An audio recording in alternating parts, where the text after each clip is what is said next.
Chapter 5:14. Put him on the ground. Yunjioge quickly told Zhe to lay Fei down. Then, he took out the lightning fire needle to stop the bleeding and examined him carefully. What's wrong?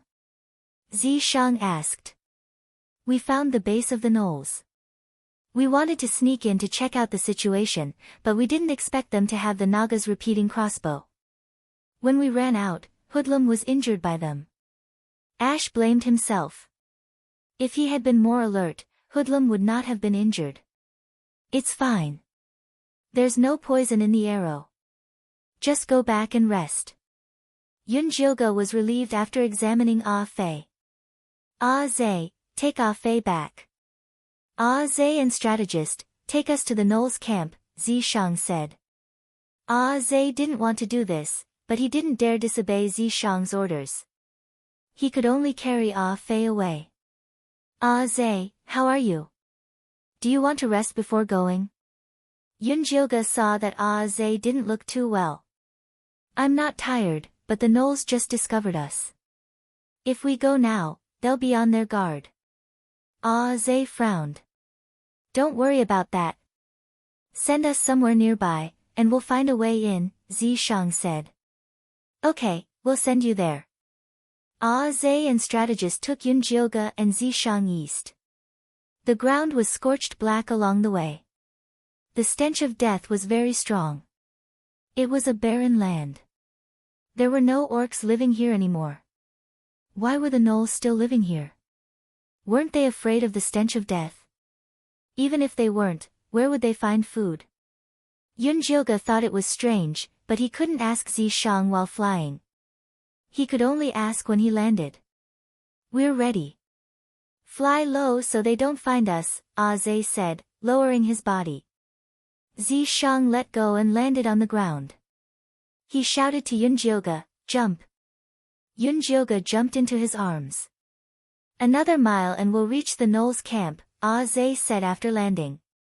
We can go there ourselves. You guys go back to Eagle Cliff. Zishang waved his hand. No, it's too dangerous. Elder Bai told us to stay by your side at all times. Strategist shook his head. This is an order. Zishang did not explain much and sent the military advisor back with one sentence. The military counselor was in a dilemma. He did not dare to disobey Zishang's orders, but he was also afraid that he would be scolded by the elders when he returned. Don't worry. With Yi Zi here, I'll be fine. Right now, I have something more important that I need you to do. Yunjioge was much gentler than Zishang. What mission? The military counselor asked hurriedly. Leaving with a mission and leaving dejectedly were two completely different concepts. Go and find the rabbit tribe and tell them about us building the city. If everything goes well, the rabbit tribe will be able to reunite in the new city tonight. Yunjioge said earnestly to the military counselor, these rabbit people are very important. You must love them as much as you love us. Don't worry, Miss Yun. We understand. The military counselor nodded. When he left this morning, he also felt that it was dangerous to leave Hagu alone to protect the rabbit tribe. It was a good time for him to go and take a look at the situation. Huey's face was cold, and he did not interrupt from the beginning to the end. His attitude was that he would do whatever Yunjioge said. Let's go. The military counselor and Hui bade farewell, and the two eagle men turned and left. Since the rabbit tribe is so important, why didn't you bring them back? Zishang asked curiously. I didn't bring them back because I wanted to keep them as bait, Yunjioge said mysteriously. You suspect that there are spies around us? Zishang raised his eyebrows. They might not be spies. They could be controlled beast men. Yunjioge could not open his spiritual eye to check all the beast men, so he could only use this stupid method. It would be great if there were none, but if there were, then he could catch them all in one go. Yunjioge and Zishang ran as they talked. Soon, they arrived at a large patch of dark red grass. The grass was half a person's height, and the redness was unbearable. There was also a pungent smell coming from it. The Knoll tribe was in the center of the grass. These gnolls did not seem to know how to live. They had built a few straw sheds at the side, and it was obvious that they were holding the rabbit tribe captive. There was not a single guard in the surroundings. It was no wonder that Ah Hui and Ah Fei could not help but go down to investigate. There are many gnolls around, waiting for us to walk right into their trap. Zishang's eyesight was much better than the eagleman's. He could see many figures in the grass with a sweep of his eyes. Attack? Yunjioga asked in a low voice. I'll lure them away. You go and save the rabbits. Zishang stared at the gnolls in the grass. Okay. Yunjioga lowered her body even more. Zishang pounced forward like the wind and kicked the gnoll closest to him away. The gnoll was like a cannonball that had gone out of control. It flew in circles and crushed countless weeds. Ow, ow, ow. The gnolls all exploded. They raised their bows and charged at Zishang. Zishang moved like a bolt of lightning, sending the gnolls closest to him flying. Then, he stealthily led the gnolls to the side. Yunjioga took the opportunity to run toward the straw sheds. She did not open the door and rush in. Instead, she poked a hole in the straw sheds and peeked inside. She saw a huge metal cage inside. The unconscious rabbit men were stuffed tightly inside the cage. Some of the rabbit men were even squeezed so tightly that their hands and feet were exposed outside the cage. Fortunately, they were placed vertically. If they were casually stacked, many of the rabbit men would have suffocated to death. Yunjioga looked around. She did not find any danger in the straw sheds, so she quietly opened the door and slipped out. She was about to open the cage to release the rabbit men when she felt a dangerous aura behind her. She instinctively leaned forward. A crossbow arrow flew past her scalp, creating a huge hole in the straw sheds. Yunjioga turned around and saw a tall gnoll standing in front of her with a crossbow. This gnoll had yellowish-brown hair, slender eyes, a black nose, and his muscles were as strong as stone. At this moment, its eyes were gray, and its movements were slow. It was obvious that it was being controlled. Yunjioga opened her spiritual eye and saw that the gnoll's head and neck had been taken over by the gray light. It was even worse than Aunt Gaga of the Naga tribe. What did Nangong do to this gnoll? Why was it so serious? Questions surfaced in Yunjioga's mind. Unfortunately, she did not have time to think.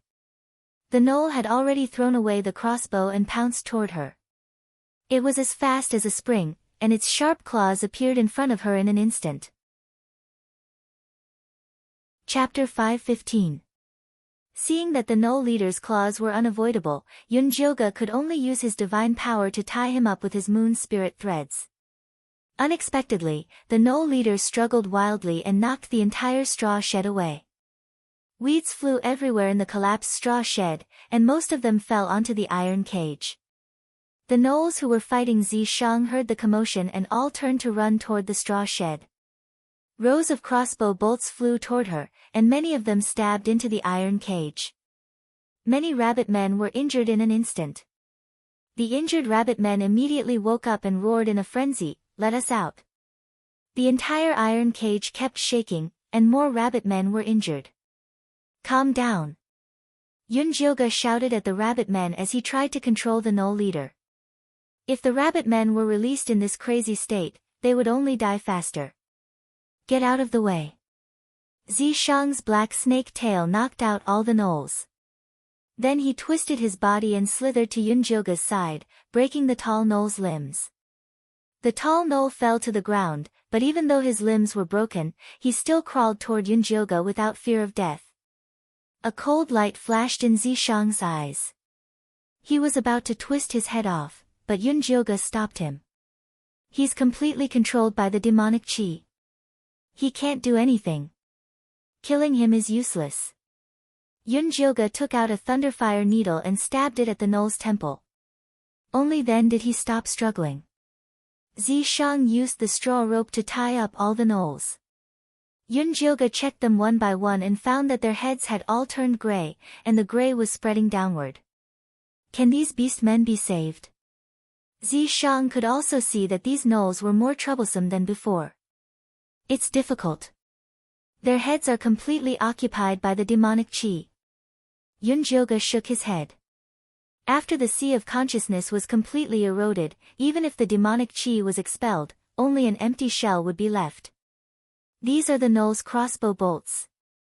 See if there's anything wrong with them. Zishang handed the crossbow bolts to Yunjioge. Yunjioge looked carefully. The structure of the crossbow bolts was very similar to the Nagas, except for the arrows. The arrowheads of the Naga tribe were coated with poison, while the arrowheads of the Gnoll tribe were gray and ordinary. Just as Yunjioge was about to study the arrowhead, he heard the hysterical shouts of the rabbit people behind him. Let me out, let me out. Yunjioge turned around helplessly and said to the rabbit men who had bent the iron cages, I can let you out, but you have to calm down first. Who are you? A voice that had experienced the vicissitudes of life yet did not lose its calm was heard. Yunjioge looked over and saw a Lolita-like little rabbit in the middle of the iron cage. Her red eyes were filled with vicissitudes of life, and she was staring at her. Yunjioge inexplicably felt that this rabbit person was extraordinary, so he said to her, My name is Yunjioge. Your clansmen asked me to save you. I am the leader of the rabbit race. I promise that they won't do anything rash. Please let us out. The leader of the lowly race said in a low voice. She was strangely convincing. Are you the clan leader? Yunjioge remembered that Gua had been calling the clan leader grandma before. You can't tell, right?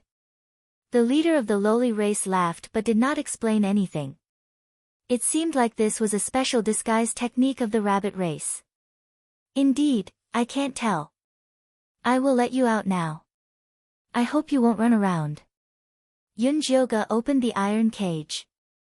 The rabbit people did not run around crazily. The conscious rabbit people who walked out pulled out the arrows from their bodies and threw them on the ground. Then, they began to take care of their unconscious clansmen. Yunjioge wanted to help the rabbit people examine them. However, the rabbit people looked at her with wary eyes. Clearly, they had not let down their guard.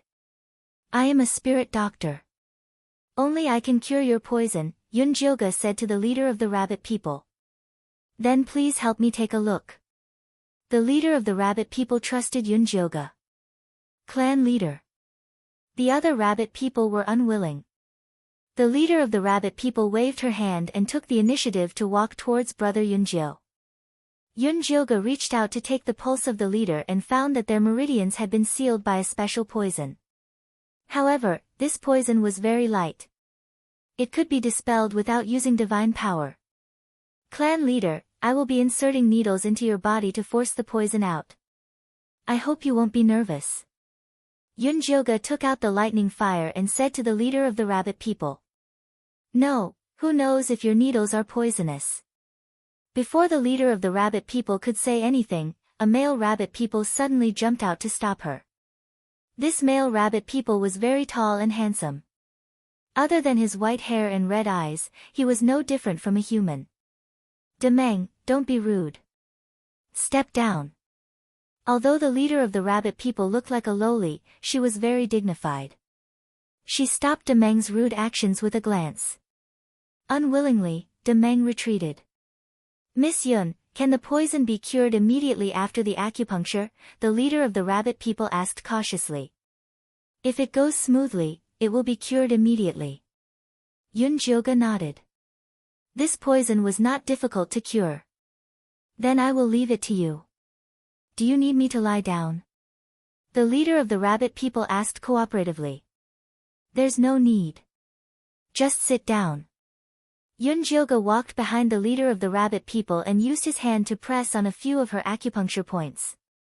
He said carefully, this poison has blocked the acupuncture points of 3 of your meridians. That's why you can't use your power to transform. Later, I will use needles to force the poisonous blood out. It might be a little painful, but bear with it. Seeing the leader of the rabbit people nod, Yunjioge picked up the lightning fire needle and inserted it into the acupuncture points. Droplets of black poisonous blood quickly emerged from the wound. As the process of detoxification progressed, the leader of the rabbit people slowly aged. Her hair turned white and wrinkles slowly grew on her face. When the other rabbit people saw the transformation of the leader, they did not stop her. It seemed like this was the true face of the leader of the rabbit people. It's done. Yunjioga put away the needles. The leader of the rabbit people could clearly feel the return of her power. She asked Yunjioga earnestly, "Miss Yun, this method is very useful. Can you teach us? We can use things to exchange for it. Although this method is effective, I do not recommend that you use it yourself. If you don't control your strength well, it can easily cause huge damage. If it's light, your meridians will be damaged. If it's serious, you will be paralyzed and have a stroke," Yunjioga said solemnly. "I just hope that I can save the lives of my clansmen at the critical moment." If it wasn't for Yunjioga, they would have been doomed. The leader of the rabbit people didn't wish for the fate of her clansmen to be in the hands of others. "Later, I will help your clansmen insert the needles one by one. How much you can learn will depend on your own abilities." Yunjioga didn't plan on bartering for it to prevent future trouble. "Thank you." The leader of the rabbit people immediately arranged for her clansmen to sit in rows. Yunjioga moved the needles rapidly and began helping the rabbit people detoxify. Chapter 5:16. The rabbit people watched Yunjioga as she inserted the needles and discussed in low voices. "Do you understand?" "I think I did, but she was too fast. Don't we still have needles on us? Let's go back and apply some rouge flower before we study it." She had some smarts. Yunjioga smiled slightly. She didn't hate smart people. "Miss Yun, these gnolls aren't good people. I suggest you don't keep them."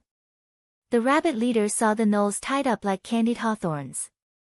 Her usually calm eyes couldn't help but show hatred. "These gnolls violated the ancestral decree not to kill each other and attacked us rabbit people. They deserve to die." Demeng roared angrily. The other rabbit people also started to riot. "Everyone, calm down." Yunjioga stopped the rabbit people and said, "They're just controlled by the demonic chi. They might not really want to attack you." "Controlled by the demonic chi? What do you mean?" the rabbit leader asked with a frown. Yunjioga remembered that the leader didn't know about the demonic chi, so she explained it briefly. "Are the people who brought in the demonic chi related to the Black Rain disaster?" the rabbit leader asked in a low voice. "I'm not sure." Yunjioga shook her head and said, "We'll talk about this later. I'll take you to Gua and the others first, but I can only take you with me when you turn into rabbits." The space in the spirit beast bag was limited. She couldn't carry such a large group of humanoid rabbits. "Sure." The rabbit leader now trusted Yunjioga a little. She didn't hesitate to let her people turn into rabbits. "The bag is too stuffy. I'll put you in this spirit beast bag. There's spirit chi inside that can help you recover faster." Yunjioga used dummy to show them her spirit beast bag. The rabbit people were amazed.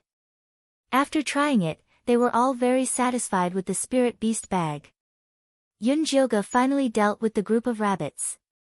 She was about to argue with Zishang when she saw him standing at a small dirt mound in the distance. "Look what I found." Yunjioga walked over to take a look and found that there was a big hole inside. There were thousands of black stones inside. "What is this?" Yunjioga picked it up and weighed it. It was very heavy.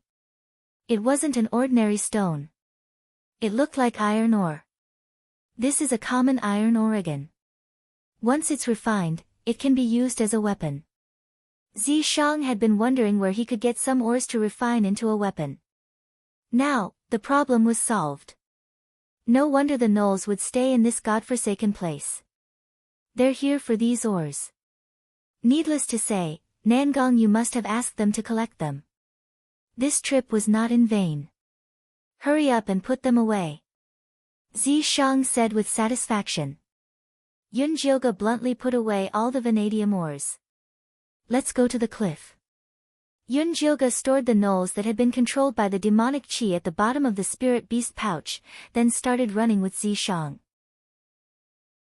Although she could not use her spiritual power, the spell of 10,000 beasts had laid a solid foundation for her body, and her running speed was not inferior to that of a wild horse.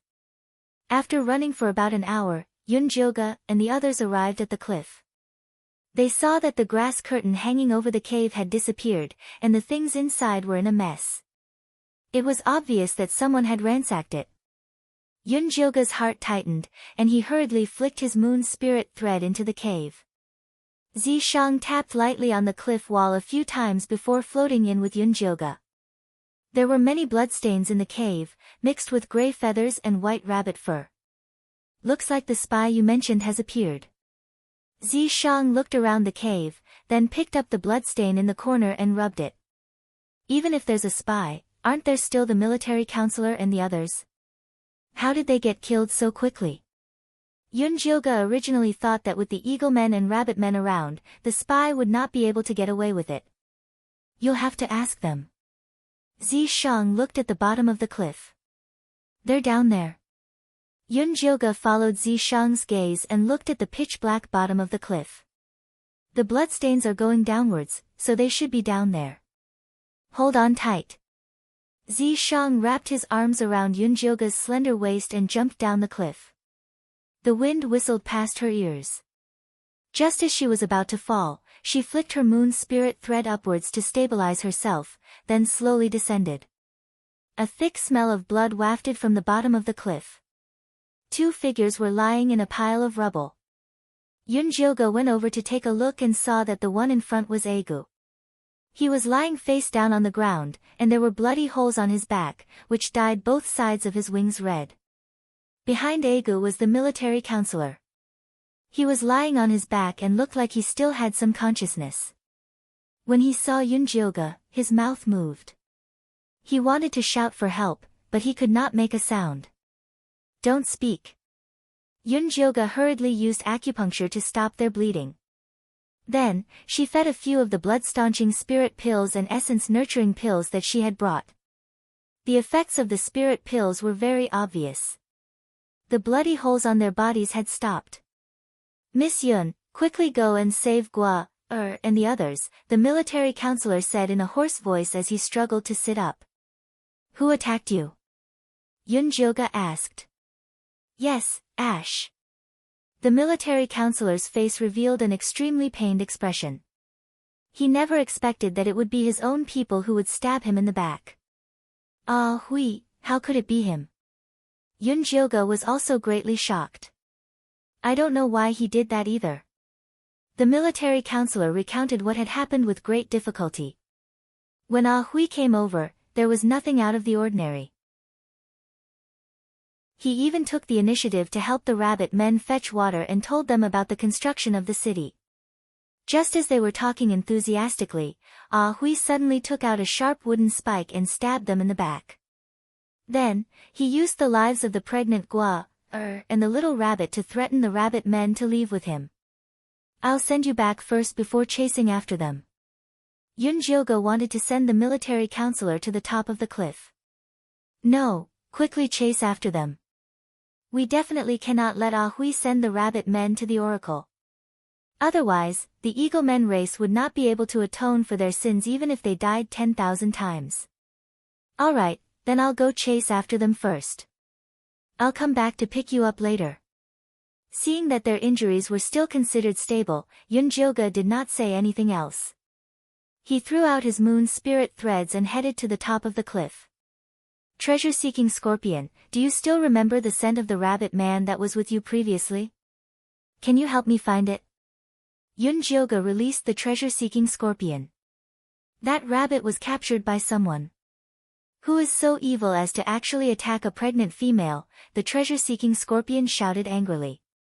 If I catch him, I'll definitely kill him. With that said, it jumped onto the ground and spun around a few times. Then, it pointed to the west and said, there. Chase after him. Yunjioga threw the treasure-seeking scorpion onto his shoulder and quickly headed west with Zishang. After running for 2 hours, they finally saw a figure flying in the distant sky. It was Ah Hui. Should we directly shoot him down, or follow him to see where he's going? Zishang asked Yunjioge. According to his intentions, he wanted to cast a long line to catch a big fish, but Yunjioge might not be willing to let the rabbit men take the risk. Chapter 5:17. Let's go take a look first. Yunjioge thought about it and decided to follow. It would be best if he could find Nangong Yu's address. Yunjioge, Zishang, and the rest followed behind Hui and saw him flying towards the death swamp. The deathly aura emitted by the death swamp had a strong corrosive effect on beastmen. Even flying in the sky would be shrouded by it. After Hui entered the death swamp, he slowed down and the feathers on his wings started to dim. However, he still continued to fly forward. Yunjioge released his god power to create a protective barrier and brought Zishang into the death swamp. After following Hui for about 1 kilometer, he passed through the miasma and landed on a flat ground. When Yunjioge got closer, he realized that behind the miasma was a grey fort. The fort occupied an area of 5 hectares and was 3 stories tall. It had no windows and only a square door. Currently, there were 2 lizard men guarding it. A few gray-skinned lizard men walked out stiffly and took Hui in. Could this be Nangong Yu's base? She actually dared to stay here. Yunjioge was very surprised. A cultivator without the protection of spiritual energy was no different from an ordinary person. Wasn't Nangong Yu afraid of being contaminated by living here? Let's go take a look. Zishang pulled Yunjioge's hand and silently approached the fort. There were beast men guarding the fort. All of them had gray-skinned glazed eyes and looked like stone statues. Yunjioge opened his spiritual eye to take a look and realized that these beastmen were filled with demonic aura. It was even worse than the previous lupus. The previous lupus could only be said to be controlled. These beastmen had completely turned into puppets. It was no wonder that they were not afraid of the deathly aura and the miasma. Zishang picked up a stone and threw it at the heads of the 2 lizard men guarding the gate. When they raised their heads to look around, he threw another stone into the swamp at the side. The 2 lizard men walked over stiffly to take a look. Yunjioge and Zishang took the opportunity to sneak in. The entrance was completely dark without any light. A slightly familiar voice came from not far away. Why are there only so few rabbit men?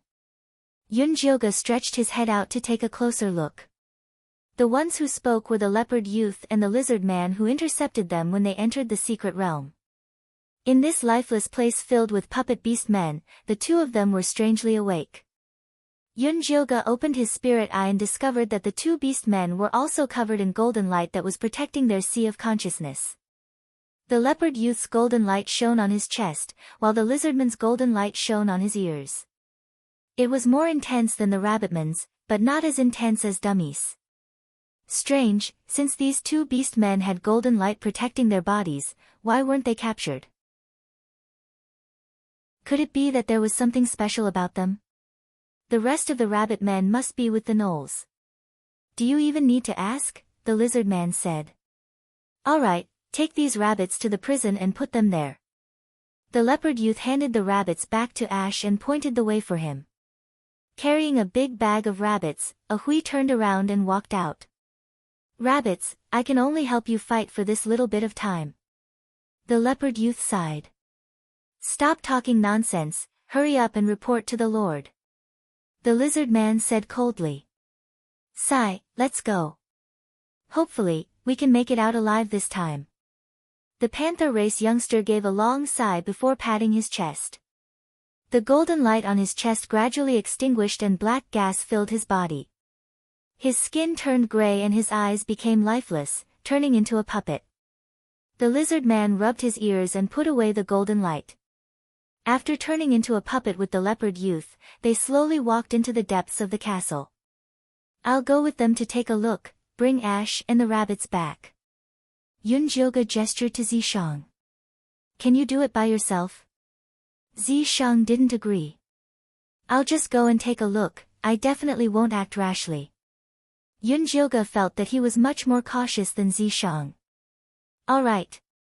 Zishang nodded and split up with Yunjioge. Yunjioge followed the leopard youth and the lizard man to a large door deep in the castle. This large door was made of gray stone and there were all kinds of totems carved on it.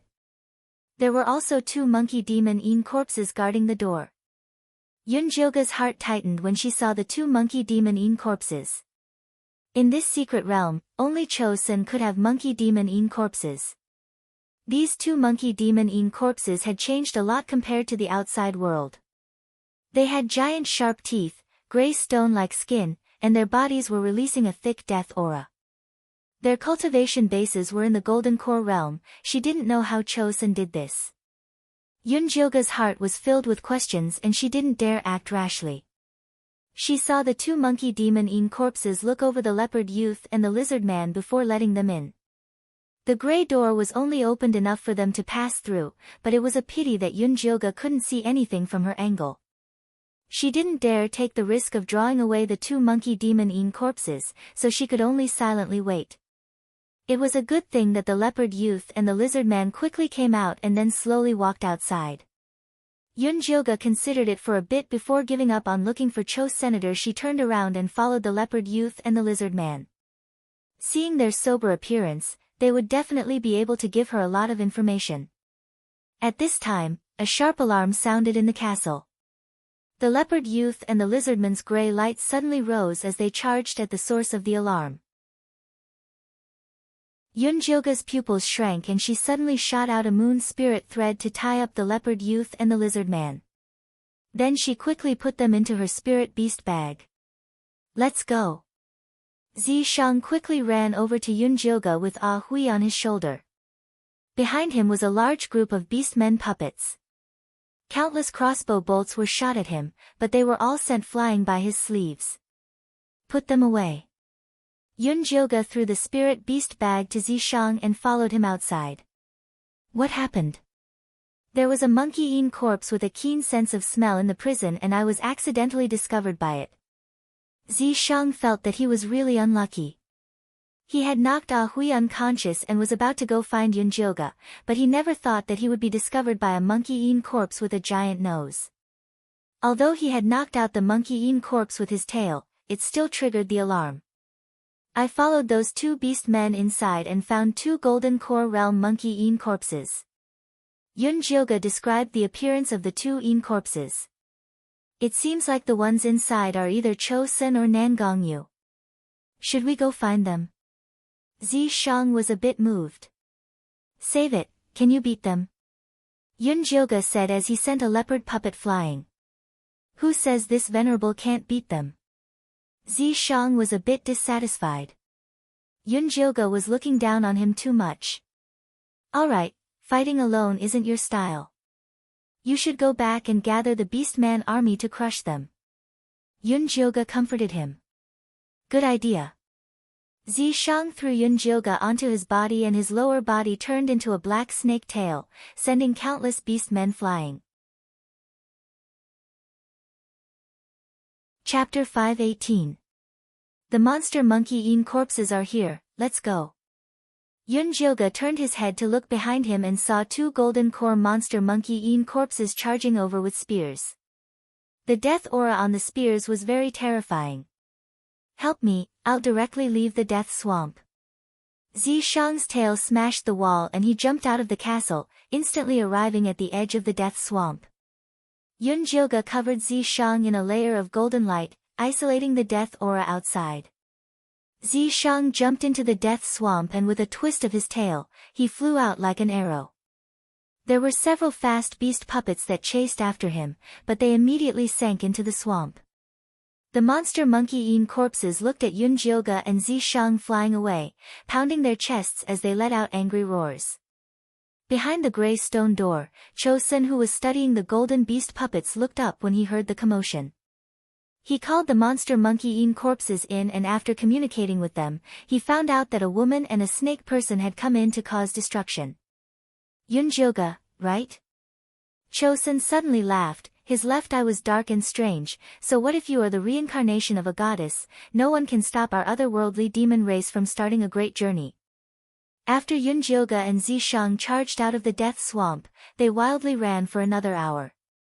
After confirming that the beast puppets would not chase them, they let out a sigh of relief. We have to find a safe place to stay as soon as possible. Yunjioge looked at the darkening sky and his heart began to sink. The night in the secret realm was very dangerous, the death aura would spread very quickly. Other than the deformed dead beasts, no other animals would dare come out. Even if Yunjioge had divine energy protecting his body, he would not dare try it. Zishang looked at the incomparably empty field. He was afraid that it would be hard to find a safe cave before nightfall, so it would be better to make a hole here. He raised his hand and pressed down on the ground. Gray Yin Qi came out of his palm and drilled into the ground. A round hole immediately appeared in front of Yunjioge. All right. Zishang held Yunjioge and jumped down. He sealed the hole and there was no trace of them in the field. You used Yin surely quite thoroughly. Yunjioge looked around the empty basement in front of him. Everything was made from Yin energy. Equivalent exchange, Fan Yin's favor is very valuable. If it wasn't for the special circumstances, Zishang wouldn't have wanted to sell it to Yin surely. It was too cheap for them to help build the city. How did Fan Yin owe you a favor? In Yunjioge's impression, the handsome monk was always dignified and solemn. He could not even crack a joke. How could he owe Zishang a favor? I told him that you wanted to take him into your harem, which made me feel very embarrassed. He felt that he owed me a favor. Zishang said rather evilly. I never thought of taking him in, okay? Yunjioge glared at him. No matter how bad he was in his previous life, he still had a bottom line. I know, I purposely tricked him. Zishang purposely made Fan Yin owe him a favor so that he could torment him in the future. You are so despicable. Zishang dared to use her. Yu Ling was right about him. Thank you for the compliment. Zishang smiled. He was such a despicable person, and he felt very honored. Release Ash. I want to ask him what's going on. Yunjioge decided to interrogate the traitor first. Zishang then released Ah Hui. Ash's usually cold face was very sluggish. He looked at Yunjioge in a daze. It was obvious that he was being controlled. Yunjioge opened her spirit eye and saw that his mind was filled with a ball of thick gray gas. Why is it like this? Previously, when Yunjioge had examined Ah Hui, he had not been controlled. Why did he suddenly erupt? Could it be that the demonic chi was so well hidden that even her spirit eye was fooled? Could it be because of this? Zishang gestured for Yunjioge to look at Ash's back. There was a bloody hole there. It was caused by the gnoll's crossbow. Yunjioge suddenly thought of the special gray arrowhead of the gnoll. She took out the arrowhead from her storage bag. Zishang released Yin energy at the arrowhead. The arrowhead immediately turned into black and red demonic energy. With a whoosh, it burrowed into Ash's wound. After Yunjioge used her god power to extinguish the demonic energy, she asked Zishang, where did they get so many demonic stones? Why didn't the Naga race use these arrowheads before? If the Naga race also used these arrowheads, the Eagle Men race would have been wiped out. It probably has to do with the user's physique.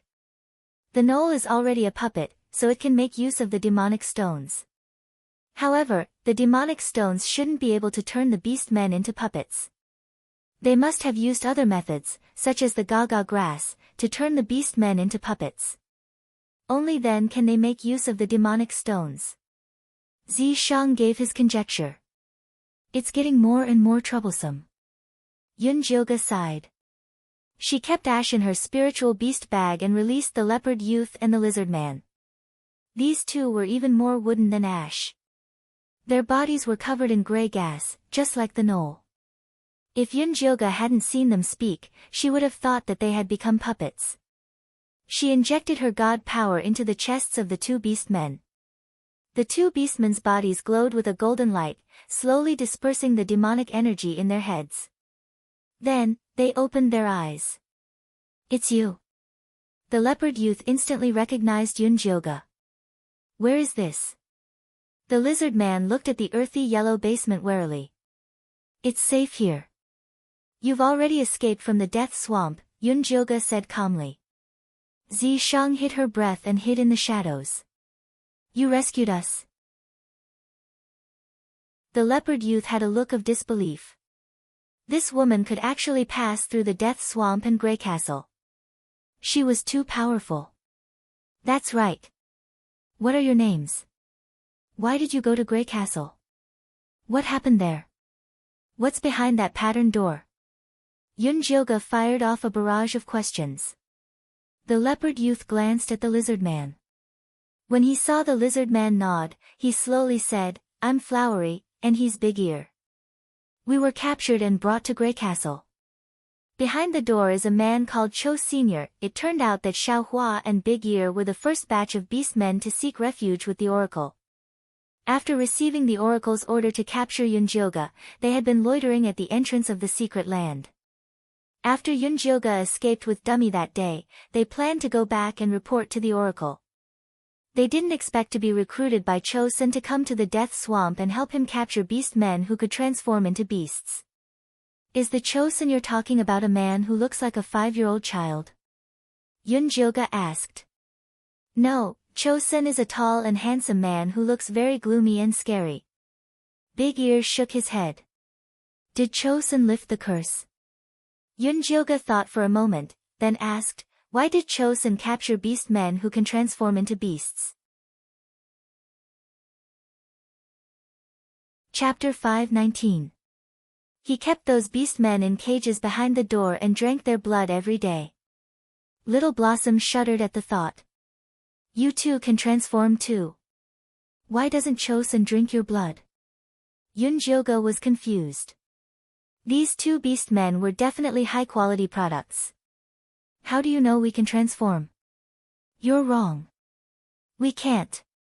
Little Blossom and Big Ears said at the same time. "You don't have to lie to me.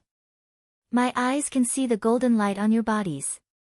Yunjioga nodded at his eyes, then pointed at Little Blossom's chest and Big Ears' ears. "Your golden light is here." Little Blossom and Big Ears' faces tensed up. The next moment, they suddenly attacked Yunjioga. But before they could get close to Yunjioga, they were sent flying by a strong force. They slammed into the wall. "Behave, or I'll break your necks." Zishang cracked his knuckles as he walked out of the shadows. He stood beside Yunjioga like an unshakable mountain. Little Blossom and Big Ear looked at him with complicated expressions. That attack just now made them know that this man was very strong. There was no way they could win. "Don't be too nervous. I mean you no harm. The demonic air is everywhere. Only the golden light can save you beast men. Do you know where the golden light on your bodies came from?" Yunjioga asked directly. "We don't know where the golden light on our bodies came from either."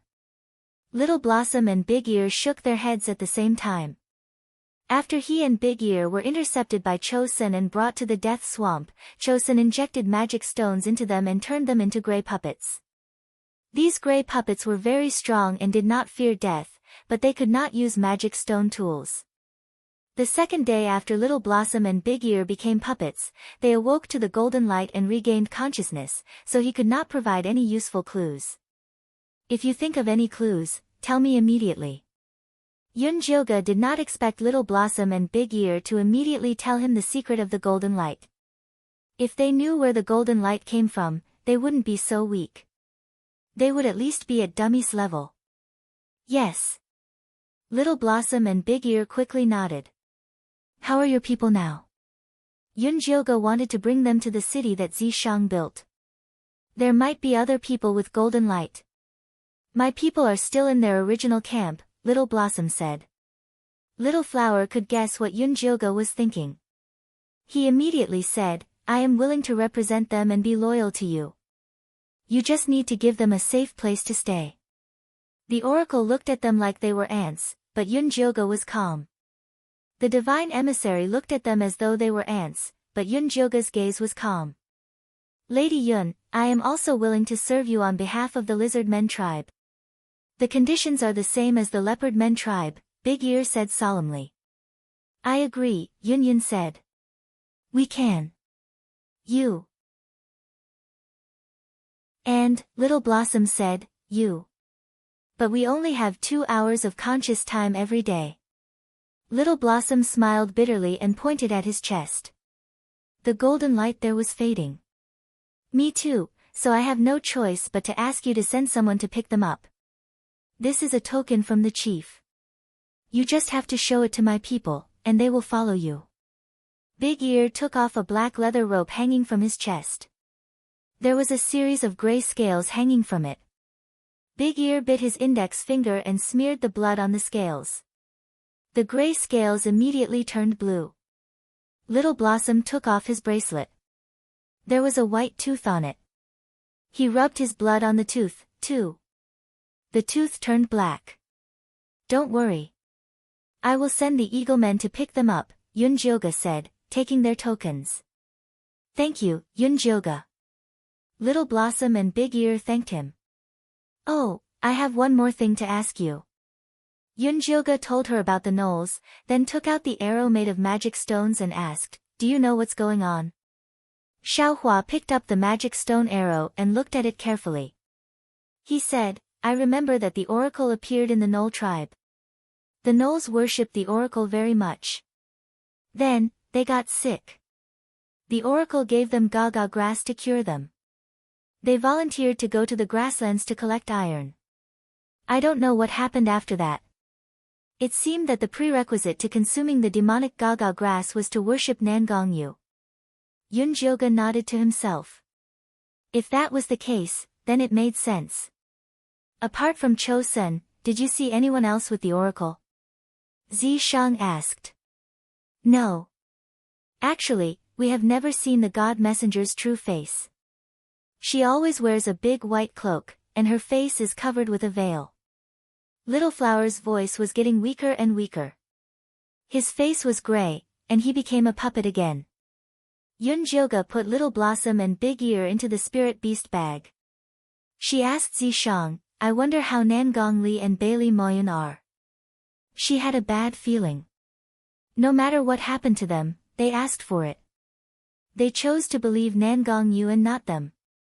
I hope they're still alive. They were friends. Yunjioga didn't want them to become Nangong Yu's puppets. The next morning, Yunjioga and Zishang returned to the bottom of the cliff. They found that Counselor and Abgu were gone. However, the clues they left behind indicated that they had returned to Eagle Cliff. Back to Eagle Cliff or the city? Zishang asked Yunjioga. Let's go back to the city. Yunjioga thought about it and decided to go back. That was her territory. That's right. Zishang looked like she was worth teaching. What kind of boss would run around all day? Of course, it was to wait for the minions to come. 2 hours later, Yunjioga and Zishang arrived at the construction site. From afar, the tall walls were very eye-catching.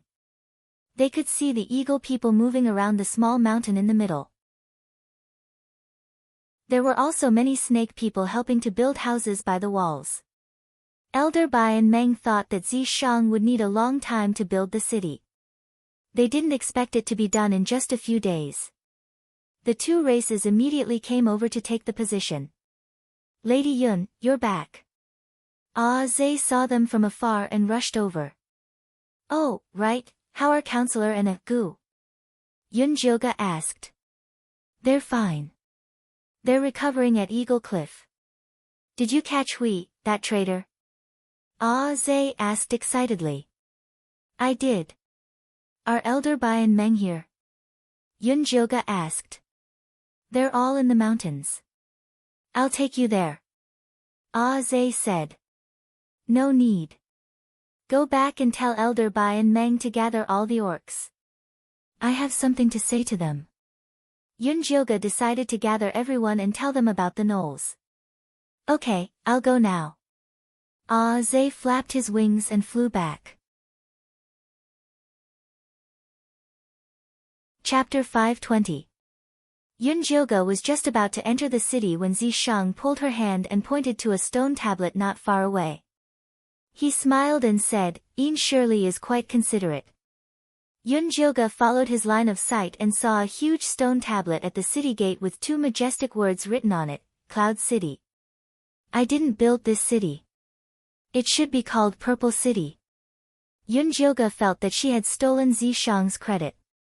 In fact, Zishang had done as much as she did recently, but he always kept a low profile and hid behind her. "This is the city I built for you. It's called Cloud City. It's worthy of its name." Zishang smiled. If it wasn't for Yun Jioge's kindness, he wouldn't have cared about the lives of these beast men and wouldn't have helped them like this. Cloud City it is. It was just a title. Yun Jioge wouldn't be hypocritical and push it around with Zishang. The two of them walked into the city together and saw Elder Bai walking over with the little eagle man, Ashui. "Miss Yun, I heard you caught Ash. Is he really a traitor?" Elder White didn't believe that Ash would betray the eagle men.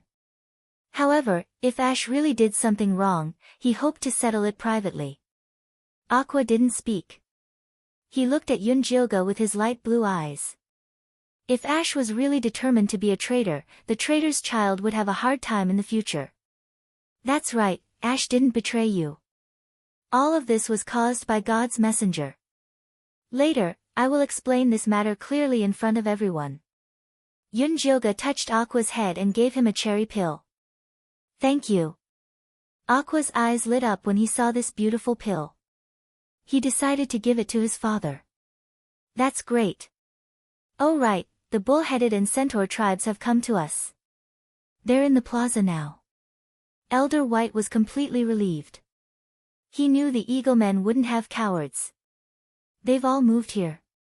Yun Jioge didn't expect Elder White to act so quickly. "That's right. We brought food and moss to the centaurs and ox-headed tribes, and they moved over without hesitation. Sir Yin surely has already divided the area for them, and they've already started planting herbivorous grass and moss," Elder White said with a face full of confidence. "That's right." Actually, the oxmen and centaurs didn't fully believe it at first. But after discovering that the land was actually alive, they didn't hesitate to move over. "You've done very well. Take me to them." Yun Jioge needed to get to know the first group of herbivorous orcs that sought refuge with him. "They're at the plaza. I'll take you there." Elder Bai brought Yun Jioge to the plaza. The square was very simple, and there was only a high platform in the middle. At this time, the high platform was surrounded by beast men. There were eagle men, nagas, centaurs, and oxmen all gathered together. When he saw Yun Jioge and Zishang, he immediately cheered, "Lady Yun, Lord Yi." The other orcs cheered as well, as if they were welcoming a triumphant hero. Yun Jioge raised his hand to greet them with a reserved smile, then walked in front of the centaurs and ox-headed tribes. The leader of the centaurs was called Mang, and the leader of the ox-headed tribes was called Black Horn. Both of them were very tall, but they were so thin that bones could be seen everywhere. The tribesmen behind them also looked very weak. It was said that after the two tribes refused to submit to Sir Divine Envoy, they started to get sick and had no strength left in their bodies. Moreover, they couldn't eat ordinary plants, and could only eat the most tender and clean grass. But how could there be clean grass in this wasteland? The food that Elder Bai brought solved their predicament, so they made up their minds to come over and seek refuge. At worst, they would just die, but at least they could die with Yun Jioge as ghosts. "Don't worry and stay here. I won't mistreat you." Yun Jioge simply said a few words to them, then went to the high platform in the plaza with Zishang. Zishang stood behind Yun Jioge. His tall figure was like a mountain, and a sharp and dangerous aura spread in the air, as if it wanted to steal the air away. The beast men surrounding the high platform all tensed up, looking at Zishang with eyes full of fear. It was only when Yun Jioge spoke that the suffocating atmosphere was broken. I believe that Elder Bai and Chief Meng have already told you about the demonic aura. You must have a lot of questions in your hearts. Today, I will explain it to you all. Yun Jioga didn't waste any time and directly released the knoll and ash. She then told them about how Nangong Yu released the strange disease, used the gaga grass to demonize the knoll, and made the magic stone weapon to pollute ash. The beast men were in an uproar. The centaurs and ox-headed tribes' faces were ashen. Their tribes were also sick before. If it wasn't for the eagle men coming to help them, they would have ended up like the knoll. Miss Yun, can they still be saved? What if they get the strange disease? Mang and Black Horn asked at the same time. I haven't found a way to save them yet. However, you don't have to be afraid of the strange disease. It's because your bodies are too weak to resist the death aura. As long as you have a full stomach, you will be able to resist it. Yun Jioga didn't mention that the golden light could dispel the demonic aura. This kind of thing was only suitable for private research. Then what should we do? Will we all become puppets in the end? Black Horn looked at the knoll's lifeless eyes. He didn't want to become like that at all. So I need you to move the beast men of the other tribes into Cloud City as soon as possible. You beast men have no resistance to the demonic aura. It will only get more and more dangerous outside, Yun Jioga said. Nangong, you must have taken control of many tribes. He had to save them as soon as possible. The Boer people next door also got the strange disease. I will go find them tomorrow, Black Horn said quickly. The Boer people were too arrogant and didn't believe Elder Bai's words, so they didn't follow them. Next, I will research a new way to dispel the demonic aura. If you need anything, you can go find Elder Bai and Chief Meng. They will be in charge of everything in and out of the city. Yun Jioga called Elder Bai and Meng over. The two beast men held their heads high and were very proud. They felt that the wisest decision in their lives was to seek refuge with Yun Jioga. I will leave the matters of Cloud City to you. If there's anything you don't understand, ask me. Yun Jioga finished speaking and left the small plaza. The most important thing now was to find out the secret of the golden light and absorb it before Nangong Yu did. Why don't you take the opportunity to find Li Wei? Zi Shang didn't understand. He felt that Yun Jioga was wasting too much time on saving these beast men. I did a divination a while ago and found that Li Wei is currently very safe. We don't need to go find him. He will appear when he needs to. If we carelessly reveal his whereabouts, it will be disadvantageous to him, Yun Jioga said. Chapter 521. You mean, Nangong Yu and Chosun don't know Li Wei is here? Zi Shang raised a brow. They will only think that Yun Wei is here. Other than Yun Jioga and Zi Shang, no one else knew that Yun Wei was Li Wei's reincarnation. Don't underestimate the difference. Yun Wei was just a pill master, but Li Wei was her divine guard. Nangong Yu would make a wrong judgment if she didn't know his true identity. This was the best protection for Li Wei.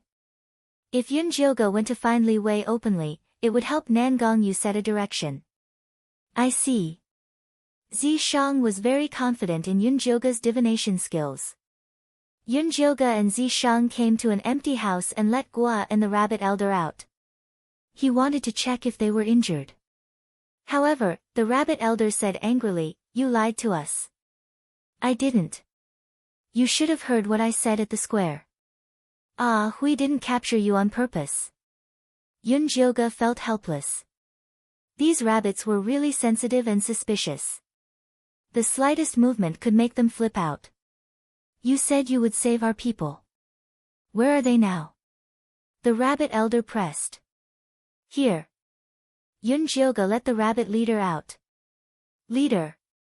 Elder. The two old rabbits hugged each other and started crying. They didn't look wise at all. Miss Yun, how's Egu? Gua ran to Yun Jioga and asked with red eyes. When she was captured, she only saw Egu fall to the bottom of the cliff with heavy injuries. He's fine. He's recovering at Eagle Cliff. If you want to see him, I'll get Zay to send you there. Yunjoga said while checking Guo's pulse. Luckily, Guo was very healthy and the baby was fine. Guo looked at the leader and the elder hesitantly and shook her head. I'll go see a Gu later. The elder had a huge misunderstanding about Miss Yun. She was worried that the elder would leave with his people in a fit of anger. She could stay and persuade them. Yunjoga looked at the rabbit leader and elder who were hugging each other and said, if you don't want to stay, I won't force you. Find Elder Bai if you have any problems. Then, he turned and walked out of the house. You're too kind to them. Zishang's expression was a little displeased. Those rabbits didn't know what was good for them, so they should be locked up and taught a lesson. Or they could be directly used for research. There are so many shape-shifting orcs. They're not the only ones we need. When Dummy wakes up, he'll know the secret of the golden light. If the rabbit tribe was the only answer, Yunjoga would harden her heart and deal with them, but she didn't want to be the bad guy right now. Alright. Zishang had originally wanted to secretly make the rabbit tribe suffer a little. Now that he saw that Yunjoga really didn't care about it at all, he dispelled that thought. Yunjoga came to the guest hall and ordered Zhe, call Elder Bai over. Yes. Zhe nodded and called Elder Bai over. Miss Yun, have you rescued the rabbit tribe? Elder Bai asked as soon as she sat down. The military counselor had already told her that Guo could transform. He really hoped that Yunjoga could find the secret of the golden light from the rabbit tribe. That way, the orc race would be saved. Yes, but they don't know the secret of the golden light. We can only wait for Dummy to wake up to know the answer. Yunjoga was worried that Elder Bai would harm the rabbit tribe, so she helped them. It seems we still have to rely on our prince. Elder Bai felt it was a pity, but for some reason, he felt proud. That's right, we can only rely on him. Yunjoga's affirmation made Elder Bai even more proud. By the way, the Divine Messenger has already set up a secret base in the Death Swamp to capture shape-shifting orcs everywhere. You must speed up the rescue operation. Also, send people to escort the Leopard Tribe and Lizard Tribe back. Yunjoga took out Little Flower and Big Ear's keepsakes. Yes. Elder Bai took the keepsakes solemnly and began to think about how to complete this mission. This was different from taking back the Centaur tribe and the Ox-Human tribe. This was a mission personally issued by Yunjoga. If he couldn't complete it perfectly, it would be troublesome. Yunjoga sent Elder Bai away and was about to rest when she heard Zhe say that the rabbit tribe's leader and elder wanted to see her. Let them in. Yunjoga nodded. These rabbits discussed very quickly. Lady Yun, we've decided. We hope to stay in Yun City, the rabbit tribe's leader and elder said respectfully to Yunjoga. Sure, I'll tell Meng to arrange it for you. Yunjoga was letting Elder Bai lead the Eagle tribe against the outside world and Meng lead the Serpent tribe against the inside world. This was their reward for joining him first. Lady Yun, I was too emotional before and was disrespectful to you. Please forgive me, the rabbit tribe's leader said guiltily. It's nothing, I can understand. Yunjoga then put on a look that said, what else do you want? The rabbit tribe's leader and elder glanced at each other. Then, the rabbit tribe's leader walked up and said to Yunjoga, you asked about the origin of the golden light in our bodies. I thought about it and remembered that the ancestors left some clues. What clues? Yunjoga raised an eyebrow. These rabbits were indeed hiding something. Lady Yun, before I tell you this clue, I hope that you can fulfill a few small requests of our rabbit tribe, the tribe's leader said bravely. Say it. As long as it's not too excessive, I can fulfill it.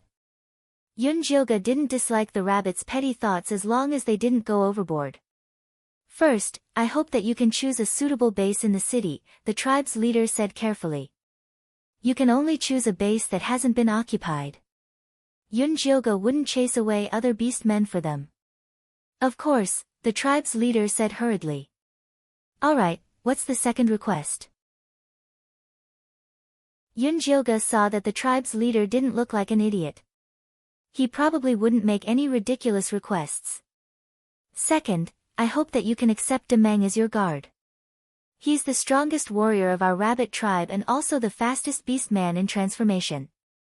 With him around, your safety will be guaranteed. The rabbit tribe's leader spoke of Demeng proudly. Sure. Yunjioge nodded. Demeng's male rabbit looked quite strong. Lady Yun, you are so generous. I thank you on behalf of the rabbit tribe.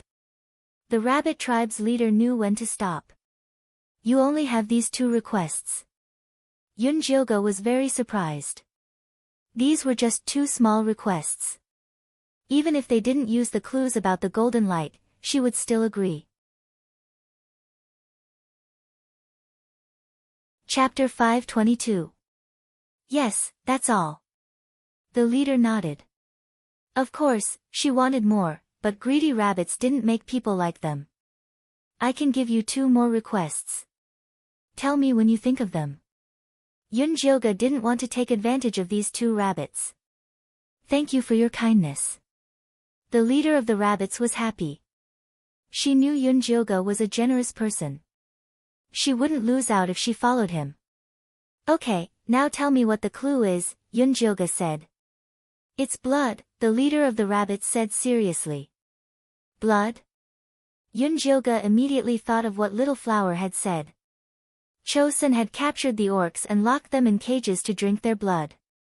Could drinking blood absorb the power of the golden light? If that was true, wasn't the leader of the rabbits afraid that he would eat them? Yes, it's our blood. After we give birth to our children, we feed them a little of our blood to stimulate their strength. However, this method only works on our people. It doesn't work on other beast men, including the other group of rabbit people. The rabbit chief was gambling that Yunjioge wouldn't hurt them by revealing this secret. I need some of your blood to prove this. Yunjioge didn't think the rabbits were lying, but he still had to verify it. Of course, you can take mine, the leader of the rabbits said. No, take mine. The rabbit elder, who hadn't said anything, walked forward. Her red eyes looked at Yunjioge and said, if you need, I can stay by your side and let you examine me. You don't have to be so nervous. You aren't the only orcs that can transform. Yunjioge told them about Little Flower and Big Ear. He wanted the rabbit people to relax. I didn't expect Little Flower and Big Ear to have the golden light. It looks like the secret of the golden light is deep. The leader of the rabbits and the elder knew Little Flower and Big Ear. They relaxed when they heard they had companions. You can take the blood yourself. I want the blood of all of your people. I don't need too much. 1 bottle is enough for each of you. Yunjioge took out a few hundred transparent crystal bottles that were the size of a thumb. He said, remember to write the names on the bottles. Don't confuse them. Yes. The rabbit elder and the leader took the bottles and left respectfully. After the 2 left Yunjioge's house, they sighed in relief. They were both glad that they had survived. Telling a secret like this had put a lot of pressure on them. Luckily, Yunjioge's reaction was within their expectations. I hope we weren't wrong. The rabbit elder laughed bitterly. She was a pessimist by nature, so this kind of adventure did not suit her. However, she had no other choice. She had just walked around with the elder and was stunned by the majestic castle. She had just gone out for a stroll with the elder and was stunned by this majestic castle. Without a doubt, this kind of castle would become the beastman's reliance to resist the cold, hunger and death. Currently, the eaglemen and nagas had already gained a foothold in the castle, while the centaurs and oxmen had arrived earlier than them. In the future, they would also be put in an important position. The rabbit tribe was finished. Previously, they had been disrespectful to Yunjioge. Even if they could stay in Cloud City, they would be at the bottom. The rabbit tribe leader didn't want this to happen. In order to gain a place in Cloud City, she took the risk to reveal the secret. Let's go. Let's choose a base before drawing the blood of our tribesmen. The rabbit chief had already chosen to believe Yunjioge. Thus, he did not think too much about it. They led their clansmen to choose a fertile place to settle down, then asked Great Meng to send the blood samples of all their clansmen over. Put it there. Yunjioge had already remodeled his house. There was a row of wooden racks by the wall that were specially used to store blood samples. At this time, there were already 3 tubes of blood on it. They belonged to Dummy, Xiaohua, and Big Ear. Demeng carefully poured all the blood into it, then looked at Yunjioge in awe. Miss Yun, do you have any other orders? Yunjioge was taking notes. Without raising his head, he said, there's nothing else. You can go down now. Yes. After Demeng left, he automatically stood guard at the left door. Ah Zhe, who was dozing off to the right, saw Demeng and said unhappily, Rabbit, go back to where you belong after delivering the things. Don't block the way. This is where I should go. Demeng looked at Ah Zhe coldly. The place you should go is the rabbit house, not here. Ah Zhe raised his eyebrows and made a fierce look. Miss Yun has already agreed to take me as a guard. You have no right to chase me away. Demeng raised his chin and looked at Ah Zhe with disdain. That's impossible. Only the eagle men can be Miss Yun's guard. You're just a male rabbit. What right do you have to steal our position? Ah Zhe realized that he was being looked down upon by a rabbit. He was furious.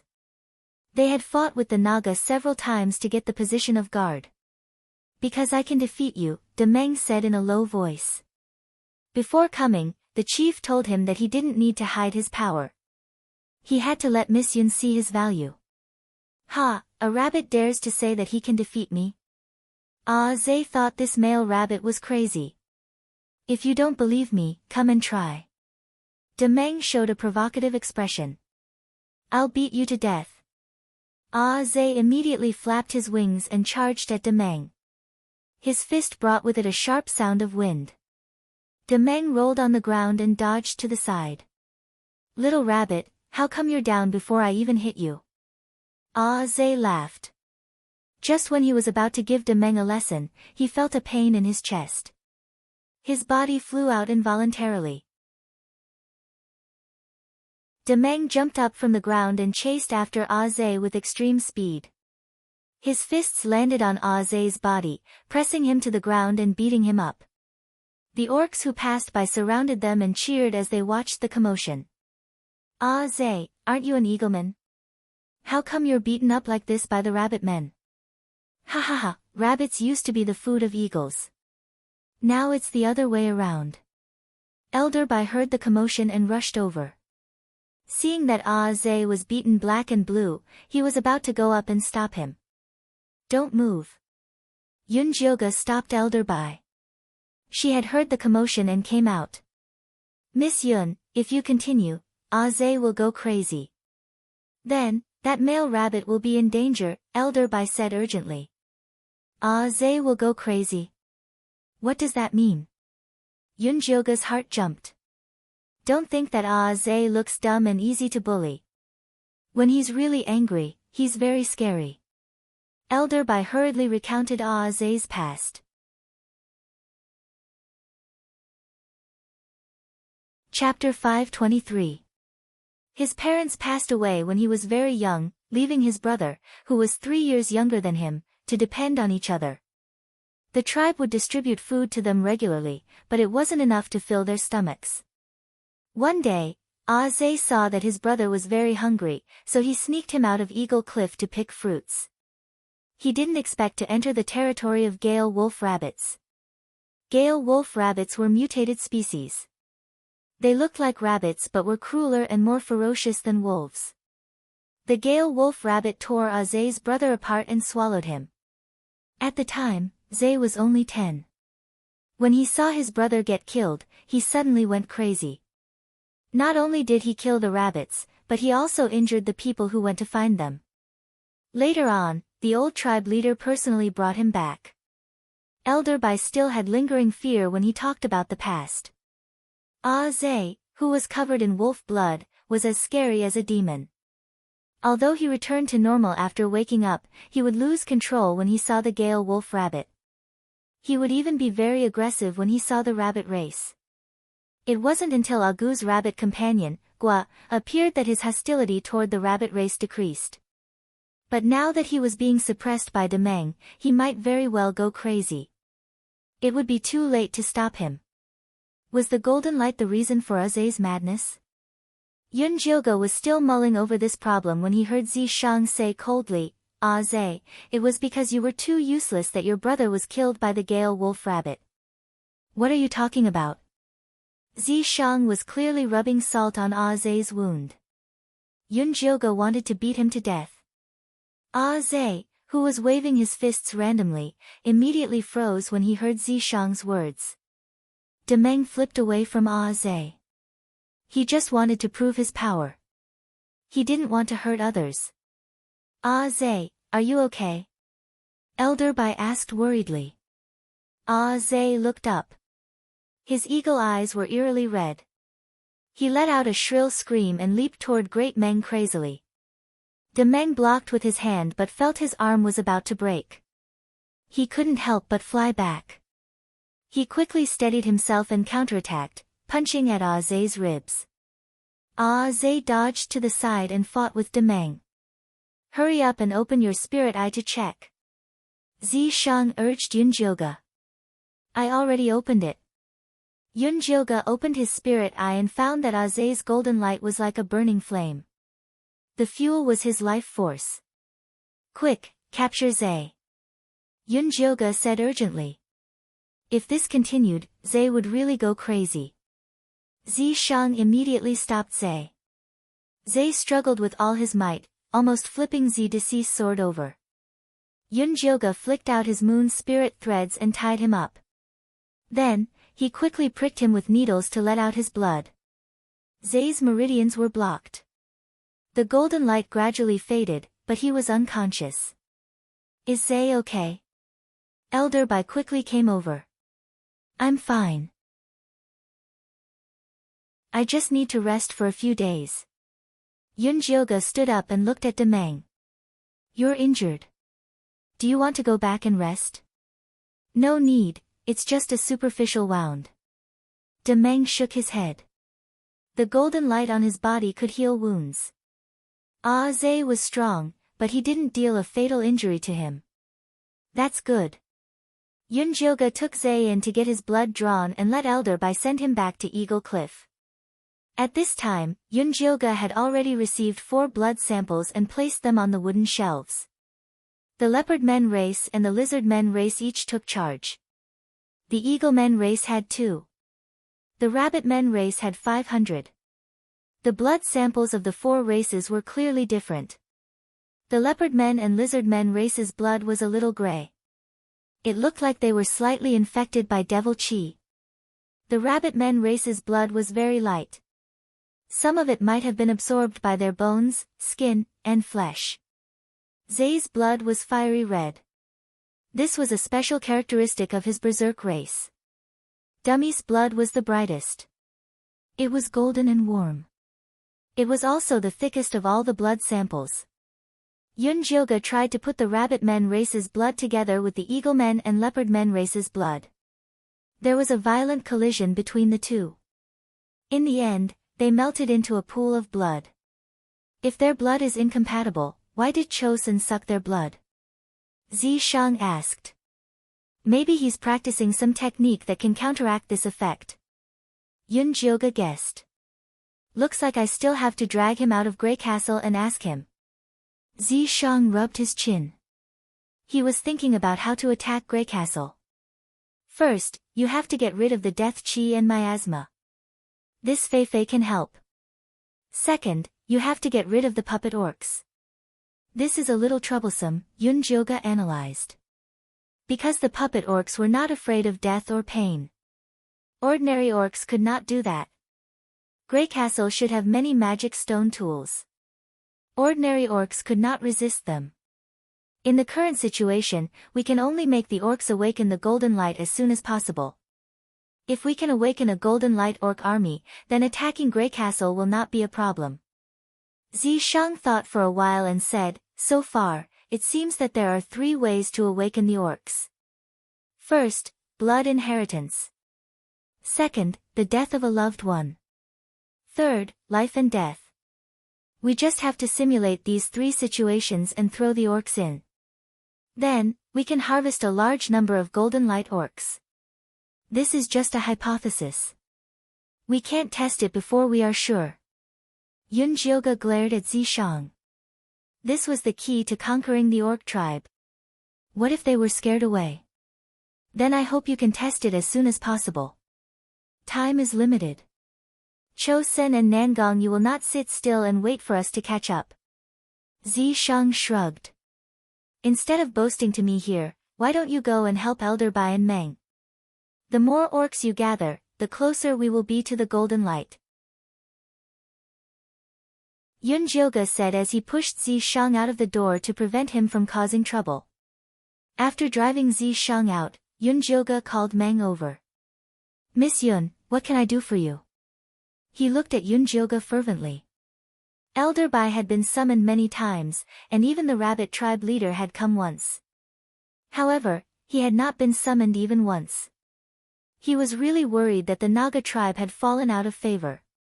Meng, how many orcs are controlled by the demonic energy? Yunjioge asked. There are 10 now. 5 are Nagas, 3 are centaurs, and 2 are bulls. Meng's voice was heavy. It was all his fault for leading his people to seek refuge with the oracle. That was why his people were controlled. If they had not met Yunjioge, they would have ended up like the Knoll tribe. Bring them to the house at the back of the mountain. I will see if I can cure them. The area at the back of the mountain had been designated as a prison by Yin Shirley. Yunjioge planned to conduct his experiment on activating the orc's golden light there. I will bring them there now. Meng turned around and left. Just as Yunjioge was about to move the blood sample and the wooden frame to the back of the mountain, Meng came in and reported that the military advisor of the Eagle tribe was requesting an audience. Tell him to wait for me in the guest hall. Yunjioge put the blood sample and the wooden frame into his storage bag and walked out of the guest hall. Miss Yun. The military advisor quickly stood up when he saw Yunjioge. He placed his fist on his left chest and saluted. Chapter 524. Sit. How's your injury? Yunjioge saw that counselor looked fine. He should have recovered well. My injury is healed thanks to you. Agu has woken up too. He's with Gua in the city. Counselor sat down. Wait a moment. When Yunjioge heard this, he called Meng in and said, later, tell Chief Meng to remember all the pregnant beast men. Every morning, I will check on them in the house beside the plaza. Then, I will give each pregnant woman an extra portion of food. Yes, sir. Meng answered loudly and went out. Lady Yun, you only have Meng as your bodyguard.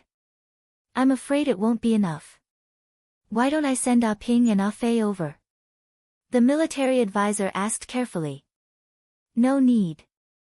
Zai is enough. Yunjioge shook his head. She could protect herself. She didn't need so many orcs as guards. Zai is your guard, but he lost control when he was on duty. He failed to live up to your trust. Counselor lowered his head in shame. If Zai wasn't still unconscious, he would have tied him up and dragged him over. They finally got a good position next to Lady Yun because of the human race, but it was ruined by Zai. Don't blame Zai. He'll still be my guard when he recovers, Yunjioge said. I'm afraid he won't have the face to see you. Counselor shook his head. Yunjioge thought about it and said, how about this? I'm going to set up a personal guard team. There will be 2 eagle people, snake people, rabbit people, centaur people and bull people.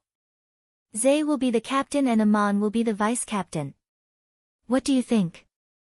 If Zai is the captain, the whole team will fall apart. Counselor showed an exaggerated expression. Although he was grateful for Yunjioge's trust in the eagle people, Zai was really unreliable. Then let him be the vice captain.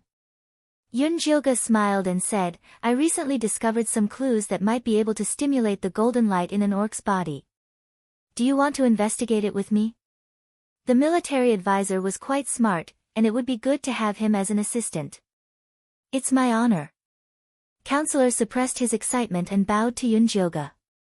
Then go to the back mountain and see if Meng brought the orcs there. Yunjioge said. Yes. After the military counselor left, Yunjioge called Amon in and asked him to inform the Beastman Patriarch to select his personal guards. I'll go now. De Meng did not know that he was about to become the team leader. He was overjoyed when he heard that he could choose another rabbit man. Yunjioge left the meeting hall and went to the back of the mountain.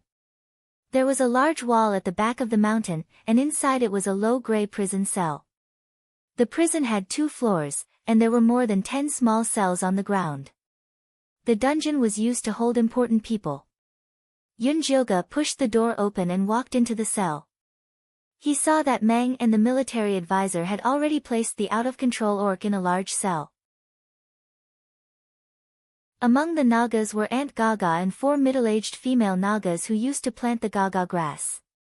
The centaurs were 2 aunties, while the oxen were 2 youths. Both of their expressions were numb, their eyes lifeless. These people are controlled because they have been in contact with the magic stone for a long time. Meng briefly explained their situation. I got it. You can go back to your work. Yunjioge waved his hand and left respectfully. Miss Yun, how do you plan to test their golden light?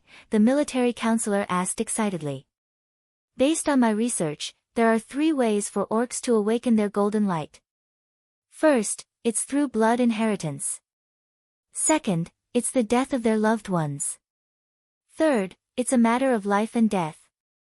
I want to simulate this situation and see if I can awaken them. However, based on the information she had collected so far, those who could awaken their golden light were all young and strong men. It would be difficult for the old, weak, women and children. However, she could only try her best in this situation. Miss Yun, why don't you let me try? The military counselor did not believe that the old, weak, women and children could awaken their golden light. You? Yunjioge looked at the military counselor. He was a good seedling. The Eagle Squad is willing to be your test subject. No matter what happens, we will not complain. The military counselor swore with a serious face. The fate of the gnolls had alerted all the orcs. Awakening the golden light was the only way out. He was willing to pay any price for it. All right, I agree to your request. However, let's use them for the test first.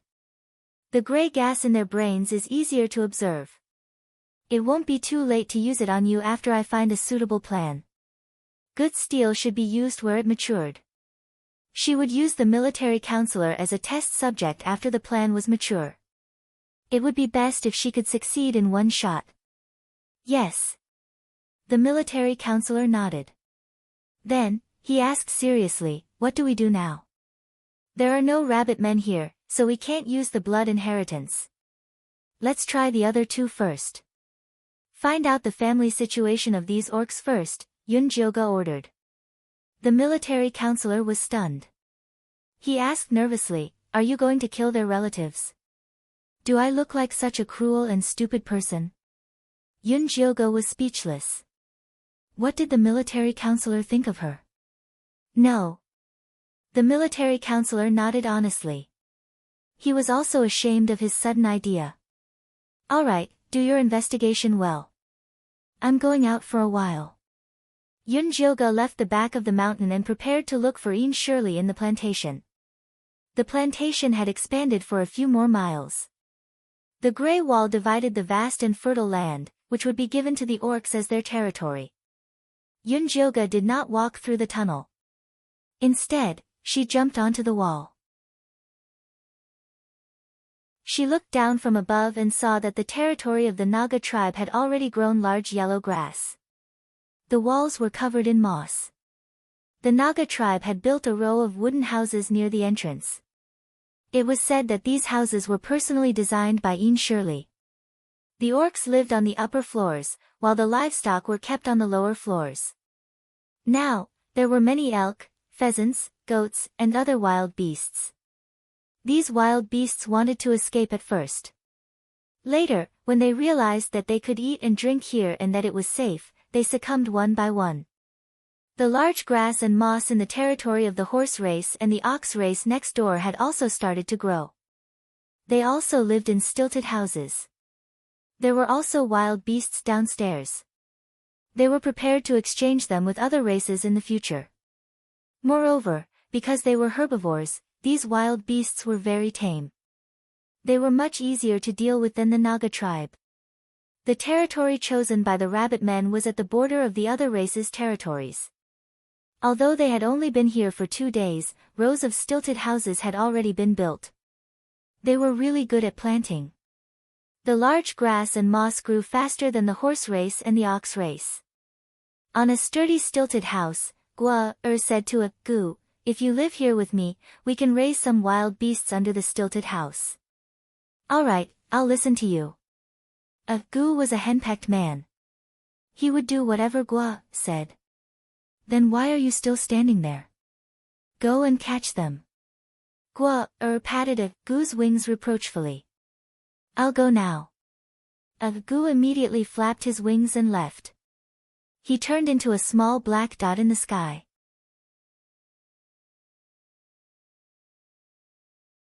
Chapter 525. Yunjilga was in an indescribably good mood as she looked at this lively scene. She didn't want to disturb the working orcs, so she covered herself with moon spirit silk and walked along the wall. When she passed by the rabbit people's territory, she saw the rabbit chief walking to her stilted house and seemed to be watering it. Yunjilga took a closer look and realized that the land was planted with carrots.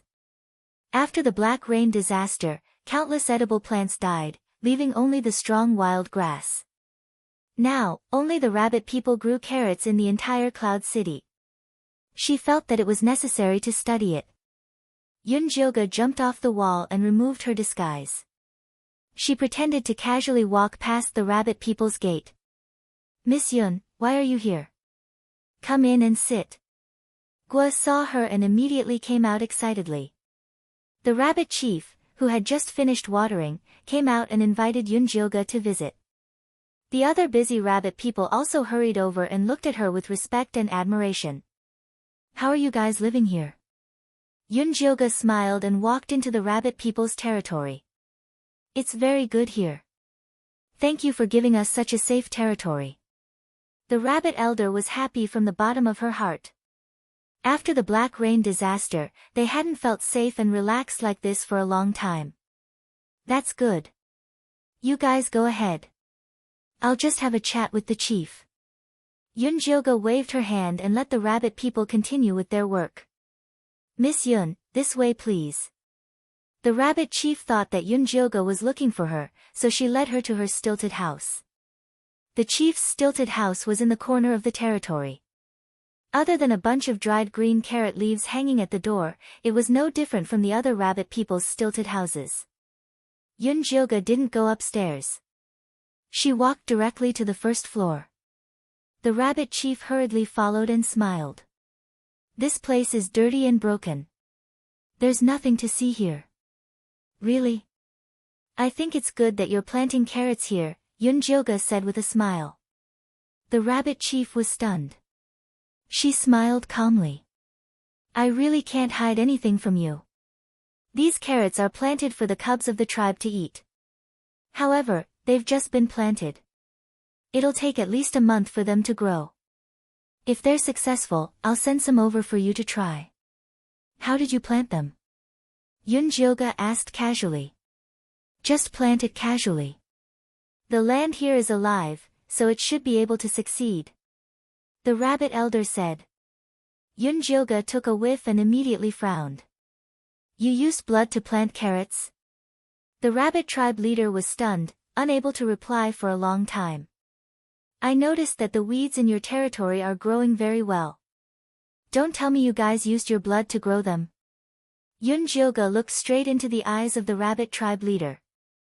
"No." The rabbit chief laughed bitterly and said, "We're not blood rabbits. How can we treat our blood as rain and scatter it everywhere? I have no choice. Newborn babies can only eat this. Have you always used blood to plant them? Yunjioga asked. No, it's because we couldn't grow carrots anymore after the black rain, so we used blood to grow them. The rabbit chief shook his head. What about before the black rain disaster? Yunjioga continued asking. At that time, as long as we watered them on time, the carrots would grow. That was why the rabbit chief hated the black rain disaster. How about this, I'll give you a mission.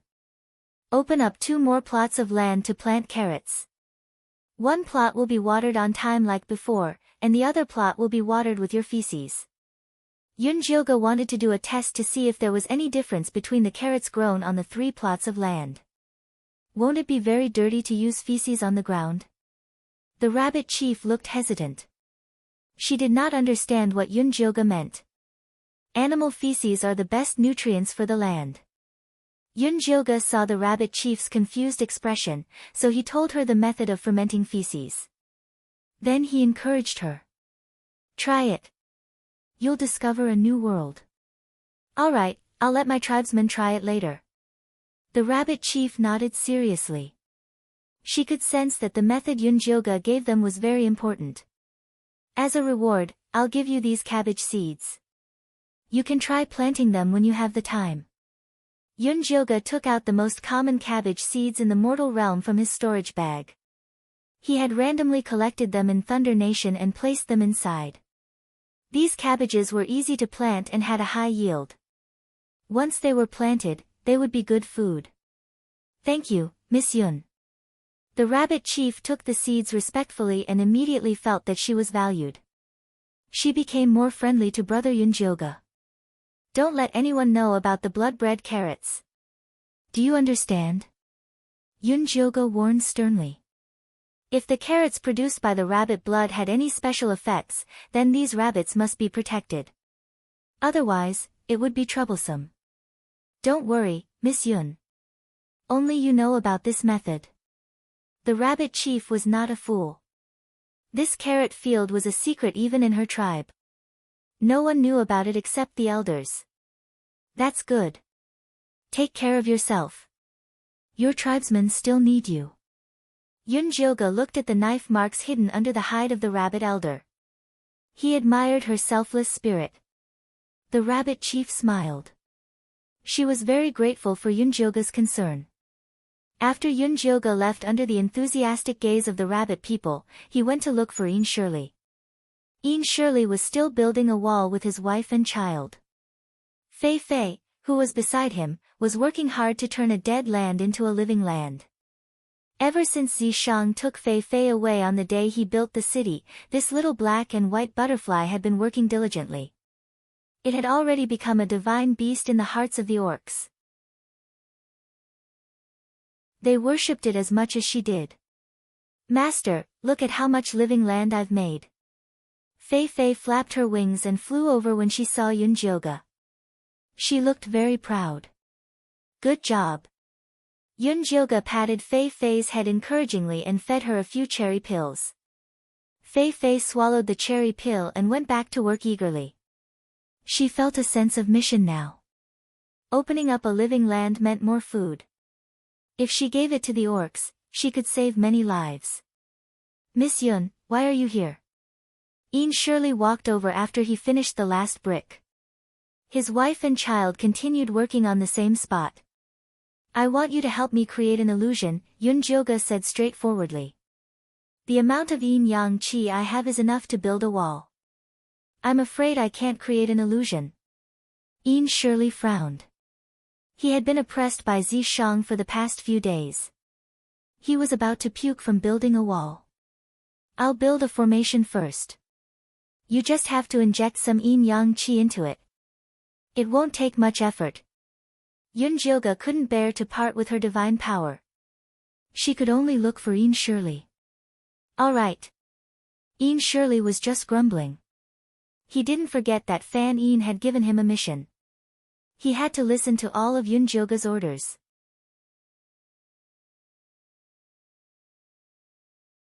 Chapter 526. Then let's go now. Where are they? Yunjioga looked at the two figures, one big and one small. Wait for me. Ian Shirley walked over to Yunjioga after putting away his wife and child in the corpse refinement bag. Fei, let's go. Yunjioga waved at Little Butterfly. I'm not going, I'm not done yet. Fei focused on converting the death energy without looking at Yunjioga. No one is guarding you. You can't come out by yourself. Yunjioga personally grabbed its little wings and threatened it sternly, be careful not to be taken away, and turned into a fried butterfly. I'm so cute. Who would want to fry me? Fei muttered, but it still landed on Yunjioga's shoulder obediently. Your master is right. You're the most precious thing in the entire mystic realm. If Cho Sen and the rest discover your existence, they'll definitely capture you at all costs. Ever since Ian Shirley found out that Fei was the Yin Yang reincarnation butterfly, he admired Yunjioga's boldness. He was actually willing to let such a precious thing work without fear of being robbed. Master won't let me be captured. Fei retorted indignantly. Then, it silently shrunk its body. Don't scare it. Yunjioga stuffed another 2 cherry pills into Fei's hands to prevent it from abandoning its task. The two returned to the prison at the back of the mountain. The military counselor had already gone to find Meng to understand the situation. The 10 dumbfounded beast men were still locked up in their cells. You set up the illusion for them? Ian Shirley raised his eyebrows. This was overkill. Not for them, for the beast men.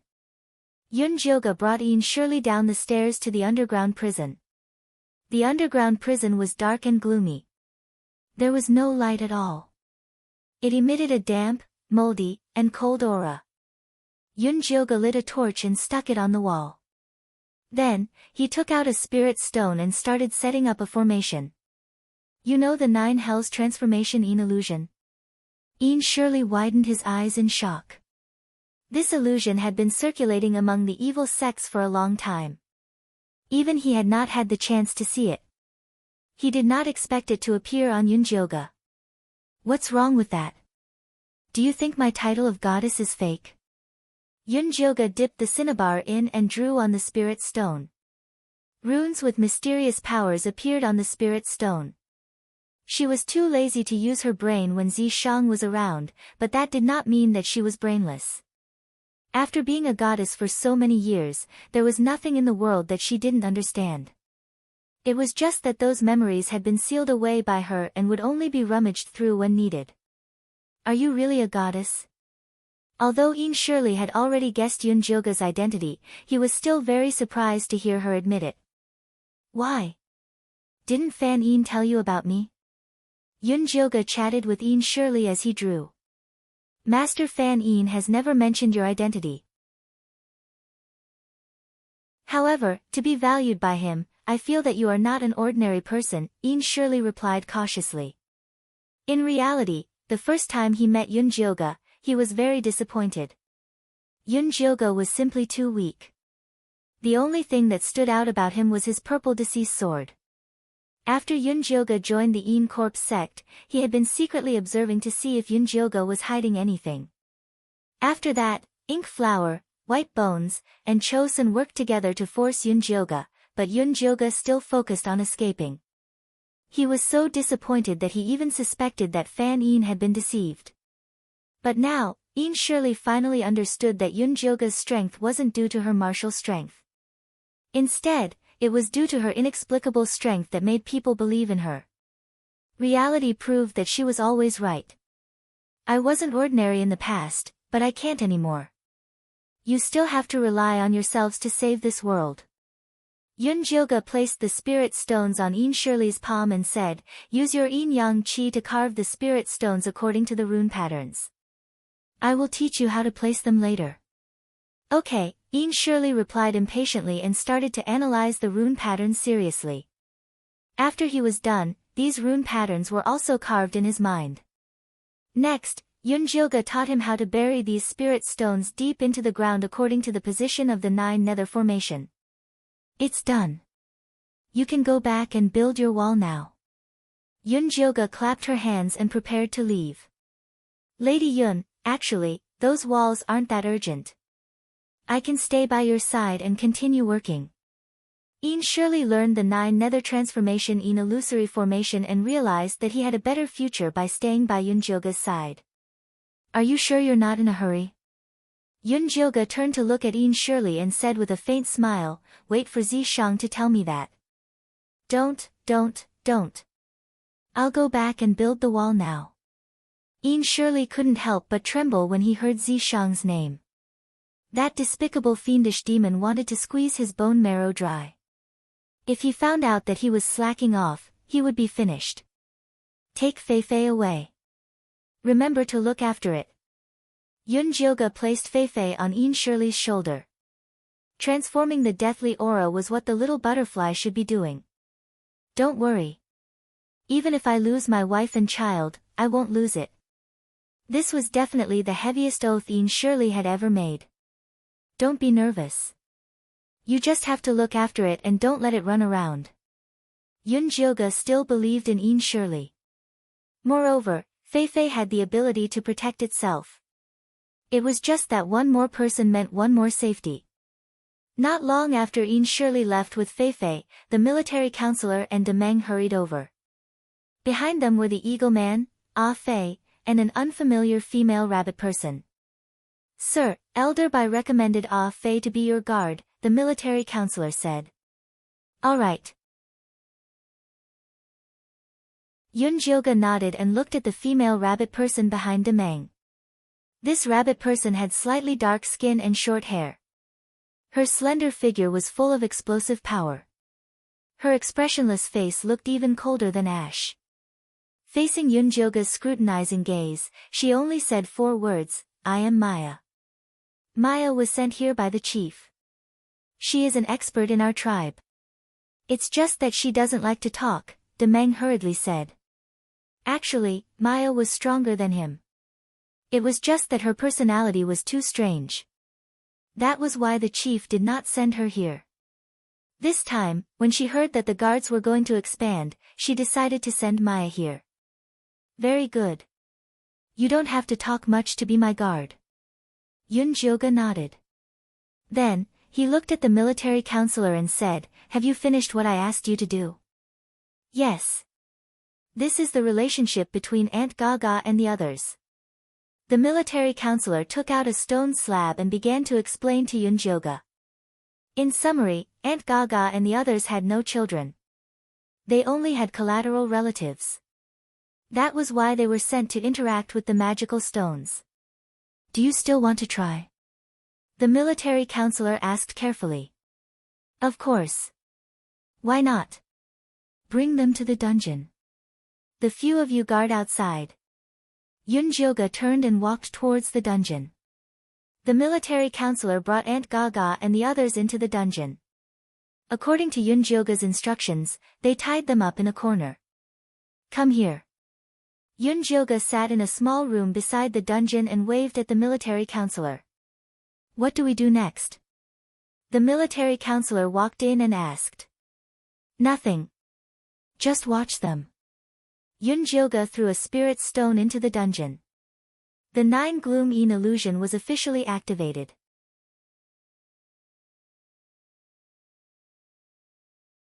Chapter 527. The spirit stone that Yunjilga threw fell to the ground silently. The 9 Nether Shift Een illusion was activated instantly. A faint black fog rose and enveloped Aunt Gaga and the other beast men. The military advisor opened his eyes wide, trying to see what was going on inside. Unfortunately, his field of vision was completely dark. Miss Yun, what's going on? The military advisor turned around to ask Yunjilga, only to see her solemn expression. Her pupils flickered with a faint golden light as she stared unblinkingly at the beast men inside the formation. Calm down and take a look. The black fog is their current soul state. Only by breaking free can they awaken the golden light, Yunjilga reminded the military advisor without looking back. Yes. The military advisor calmed down and took a closer look.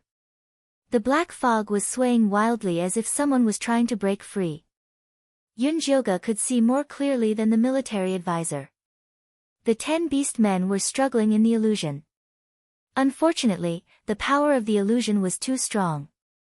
Soon, 2 Naga females fainted due to physical exhaustion and were automatically ejected from the illusion. This was the protection mechanism that Yunjioga had set up to prevent them from being trapped inside.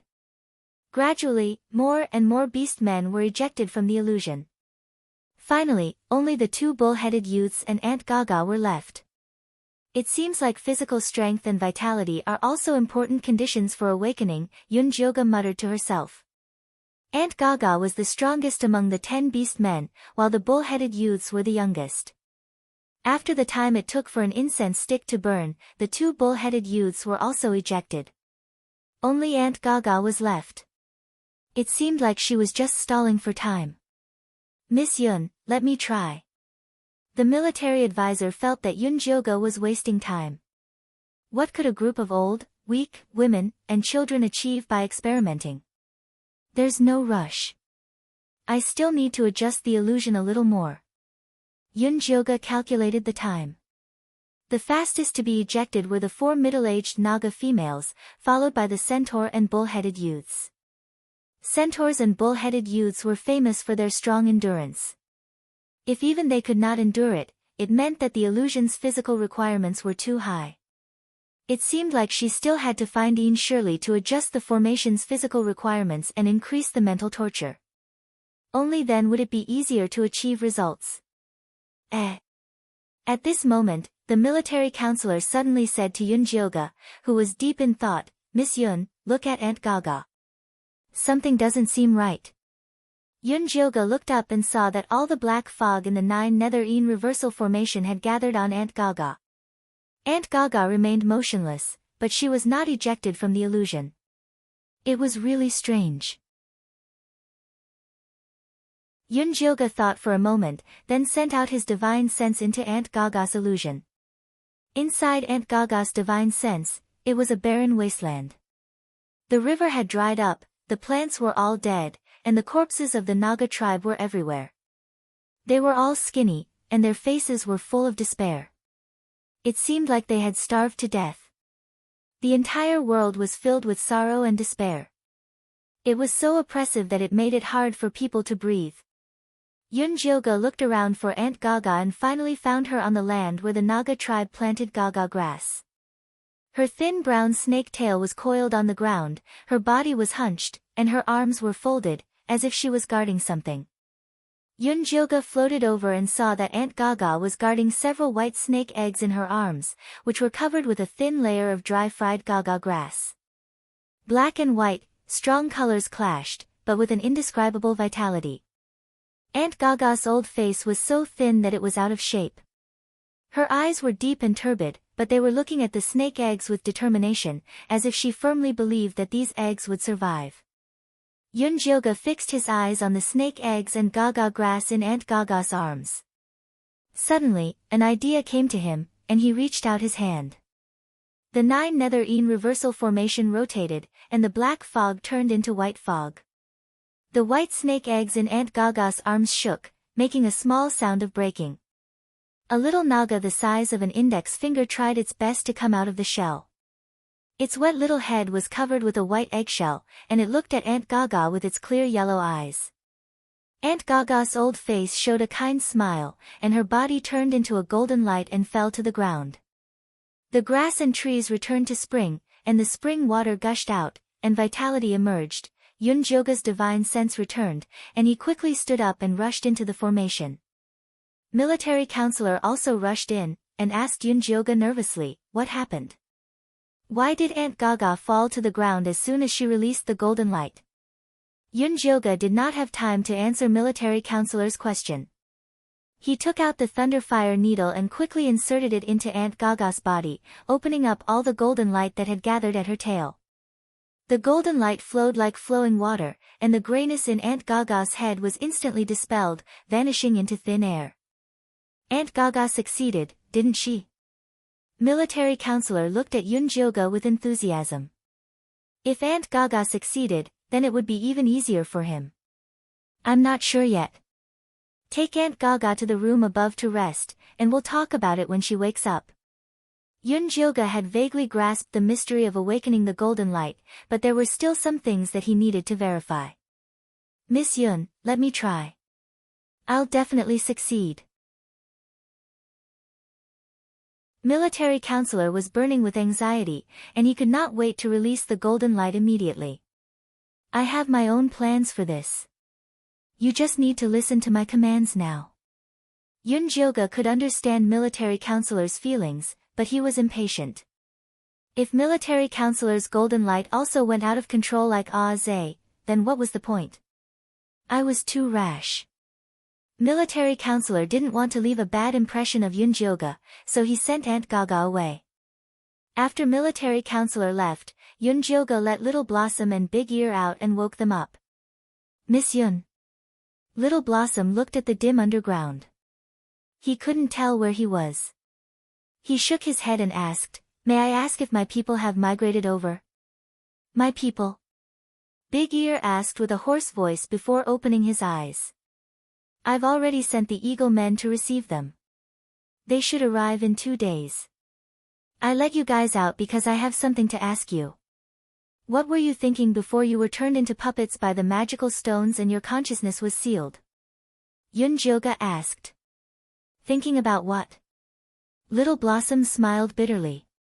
I was thinking about what would happen to my people if I died.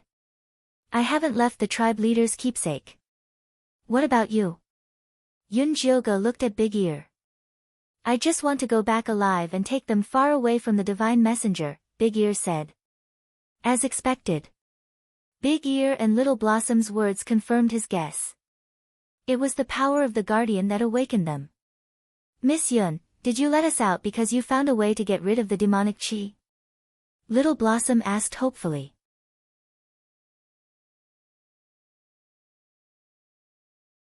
Chapter 528. Not yet, the demonic energy in your bodies is too deep. It'll take a long time to get rid of it. Yunjioga felt that the most important thing now was to find a way to awaken the golden light for the beast men. It's okay, we can wait. Little Blossom was a little disappointed, but there was hope as long as they were alive. I can't let you out yet. I'll let you see your people when they come back. Just bear with it. Yunjioga extinguished the golden light on Little Blossom and Big Ear. He put them back into the spirit beast bag and left the dungeon. As soon as she reached the surface, she saw Zishang leaning against the door. He looked at her with a smirk. Didn't you say that you can't experiment until you're sure? Why are you messing around now? Who said I'm messing around? I have evidence. Zheng Lai, have you completed your mission? Yunjioga asked. Of course, all the tribes that the Eagle Men can find are migrating to Cloud City. Yin Shirley and Fei Fei have to hurry, or else there won't be enough people to live in. Zishang had used many methods to complete his mission quickly. Fortunately, it was very effective. How many tribes did you bring back? Yunjioga asked in shock. Not many, just 10 tribes. About 2,000 people. If he could use his demon power, he could have brought them over with one heaven and earth shift. They wouldn't have to go through so much trouble to migrate. Nangong Yu and Chosun aren't doing anything. Yunjioga found it strange. Those two weren't easy to deal with. They probably want to kill us all, so you have to hurry. The beast men must awaken as soon as possible. Otherwise, they'll be faced with a disaster. Zishang's expression turned serious. They didn't have much time left. Don't worry, I already know the real way to awaken the beast men. Yunjioga told him about Aunt Gaga. What gives them power isn't pain, but hope. Only beast men with a desire to protect can awaken. Then what are you waiting for? If the illusion isn't enough, I can help.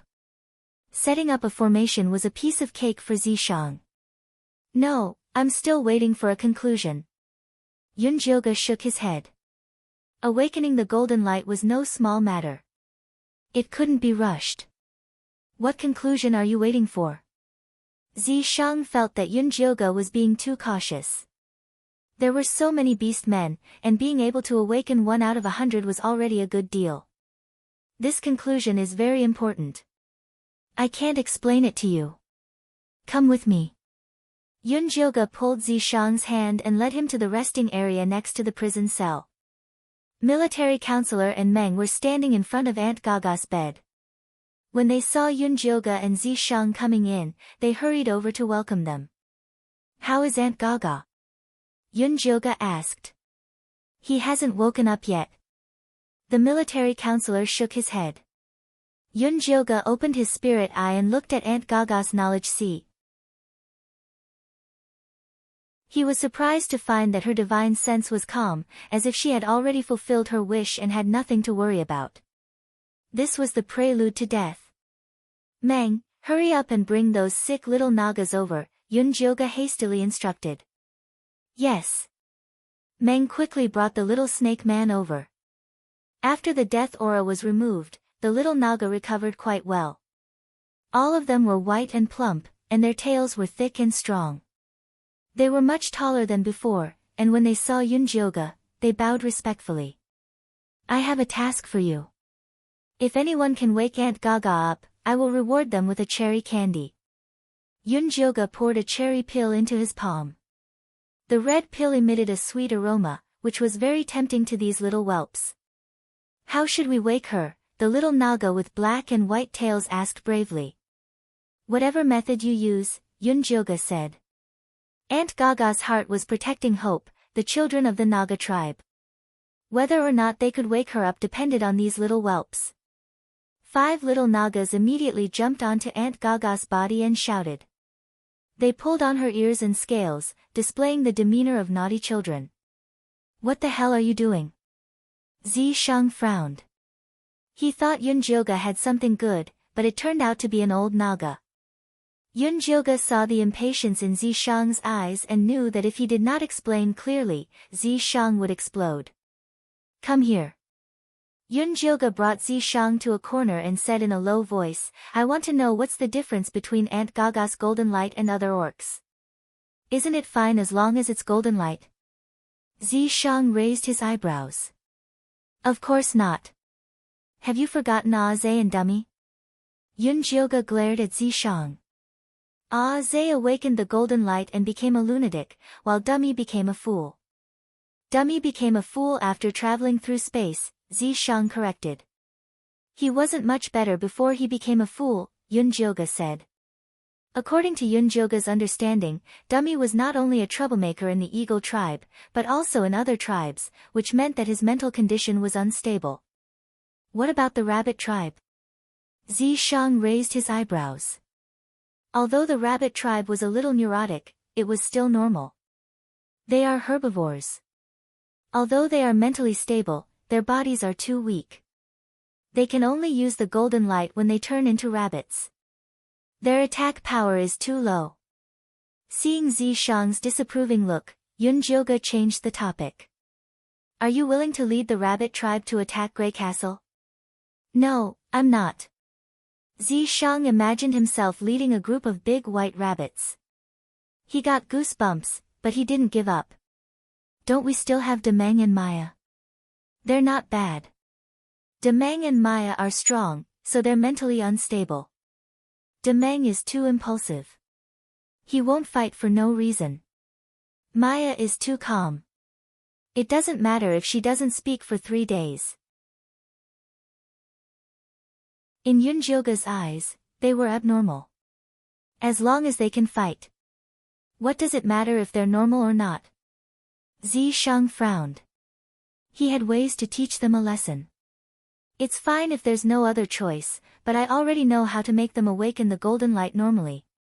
Of course, I have to choose the right one, Yunjioge said grumpily. According to her observations and experiments, normal orcs were mentally unstable because the golden light was awakened in their brains. However, Little Flower, Big Ear, and Aunt Gaga were awakened in their hearts, ears, and tails. The only thing they had in common was that they were both corrupted by demonic aura. Therefore, Yunjioge wanted to wait for Aunt Gaga to wake up. She wanted to know if the golden light would be stronger and more stable after being corrupted by demonic aura. If that was true, then the orc's evolution direction would be clearer. since you already have a way, do it quickly. Zishang frowned even more. Yunjioge thought too much of the orcs. It was a waste of time to think about it. If it were him, he would do it as soon as he thought of a way. If he failed, he could just start all over again.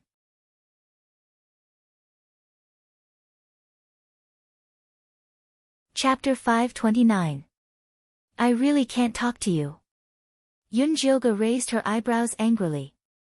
Just as she was about to lose her temper, Meng walked out of the house with a joyful expression and said, Miss Yun, Aunt Gaga is awake. Yunjioge glared at Zishang and followed Meng in. The 5 little Nagas had tears on their chubby faces and were sobbing. Auntie, I thought you were dead. Hey, good kids, don't cry. Aunt Gaga hugged the 5 little Nagas and coaxed them. Aunt Gaga is going to plant Gaga grass for you now. I'll plant a lot of it so that you can eat as much as you want. Aunt Gaga, we don't eat Gaga grass anymore. We eat grass rice and grass potatoes now. The little Naga wiped her tears and took out a round potato from the animal skin bag she carried on her back. She handed it to Aunt Gaga and said, This is for you. Me too, me too. The other little Nagas also offered their treasures. Auntie is not hungry. Eat it yourselves. Aunt Gaga's eyes were kind. She had never laid a living egg in her life and treated the little ones in her tribe as her own. It was good enough that the children remembered her. How could they bear to eat their precious food? Auntie, we're all full. The little Nagas patted their bulging bellies. The Naga tribe was the first to plant grass and eat a lot. They had a lot of food, so they ate their fill every day. Auntie, things are different now. I'll bring you out later and you'll understand. Meng laughed. Is that so? Aunt Gaga's memory was still stuck in the past. Back then, the Naga tribe had to risk their lives just to get a bite of food. Of course it's true. All of this is thanks to the great Lady Yun and Lord Yizi. They brought hope to our Beastmen tribe. Meng bowed respectfully to Yunjioge and Zishang as he spoke. Aunt Gaga then realized that there were 2 people standing in the house. Their appearance and temperament were completely different from the Beastmen. Although she did not know what had happened, they must be great people since the tribe leader respected them so much. Aunt Gaga got down from the bed and bowed to Yunjioge and Zishang like the tribe leader. Meng, you're in charge of testing her abilities. Zishang walked in with a cold expression. Sir, may I know how to test this? He was just an ordinary orc, how would he know how to test Aunt Gaga's golden light? Take her to the plantation for a walk. Yunjioge recalled Aunt Gaga's appearance when she awakened the golden light and felt that she must have awakened this ability. Yes. Meng immediately led Aunt Gaga, who was still confused, to the farm. The 5 little Nagas followed behind them excitedly. The military counselor walked to Yunjioge's side and hesitated to speak, but Zishang interrupted him. Talk less. Get to work. After saying that, he pulled Yunjioge out, not giving the military counselor a chance to speak. A group of people arrived at the plantation. Aunt Gaga stared at the majestic city wall in front of her and ate the golden grass. She was so shocked that she couldn't close her mouth. The 5 little snake people surrounded her and excitedly explained all the changes, chattering happily. Apart from the territories of the Eaglemen, Nagas, Centaurs, Cowmen, and Rabbitmen, there were 12 other territories that were empty. Auntie, these territories are for other orcs. Winter is coming soon, and we have to plant enough food to save more orcs. I'll leave this task to you, Yunjioge said to Aunt Gaga as he took out a big bag of grass and rice. How do I plant this? Aunt Gaga was a little flustered. She had only planted Gaga grass in her life and had never planted anything else. Just plant it like you plant Gaga grass. Yunjioge randomly picked an empty space and looked at Aunt Gaga encouragingly. Go ahead. I'll give it a try. Aunt Gaga carefully took the seeds of the grass. They were yellow rice grains, and there were thousands of them. She felt a sense of mission when she thought about the grass that would save the orcs. The yellowish-brown snake tail emitted a faint golden light and seeped into the ground. As she moved, she scattered the seeds on the ground. The yellowish-brown rice grains took root and sprouted as soon as they touched the ground. The yellow grass followed her footsteps. Aunt Gaga had a satisfied smile on her face as she walked to the side of the wide empty space. The brown empty space was soon covered by the yellow grass. So many big grass. The little snake people followed Aunt Gaga happily, and began to scream and play. Oh my God! Meng looked at Aunt Gaga in disbelief. When Aunt Gaga had awakened, he was only happy that Yunjioga had saved her. Now that Aunt Gaga had performed such a miracle in front of him, it was undoubtedly due to Yunjioga's efforts. He turned to look at Yunjioga and wanted to kneel down and worship her. Unfortunately, Yunjioga did not have time to care about him. She was busy using her spiritual eye to observe Aunt Gaga's movements. How is it? Is this normal? Zishang took the initiative to talk. I was right. Aunt Gaga's sea of consciousness is calm and full of joy. The golden light mainly moves around the snake's tail. It rarely returns to the sea of consciousness. Yunjioga closed her spiritual eye in satisfaction. She did not mind the argument with Zishang.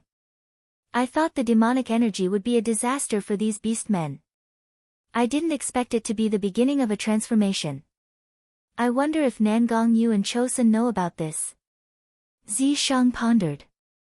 If they knew, they wouldn't have locked them up to drink blood. Yunjioga said with certainty. With Chosun's personality, if he knew that beast men could automatically awaken the golden light, he would definitely keep them in captivity and slowly slaughter them. It seems like we have taken the initiative. After being in the secret territory for so long, Zishang finally felt a sense of achievement. You still dare to complain that I am too long-winded? Yunjioga glared at Zishang. This impatient guy only wanted to reach the heavens in a single step. If they did as he said, they would only get a bunch of crazy people. Goddess is wise. Zishang tactfully admitted his mistake. Stop flattering me. Hurry up and help me set up an illusion array. Yunjioga rubbed her palms together. She was ready to go all out. Zishang cooperated with Yunjioga and set up the dungeon again. They set up 2 more 9 Hell-in reversal arrays. That way, they could put in a large number of beast men for experiments. Actually, it would be safer to make a few more examples. Yunjioga said regretfully. Although Aunt Gaga had succeeded, it was better to make a few more out of caution. The process of awakening the golden light after being infected by the demonic energy had a certain degree of risk. If the serpent men did not have Aunt Gaga's firm belief, they could easily be devoured. There is no time. The most they will do is turn them stupid. If they cannot awaken, they will die. This batch of beast men will finish migrating in half a month. I'm afraid Chosun cannot wait that long. Zishang mercilessly shattered Yunjioga's fantasy.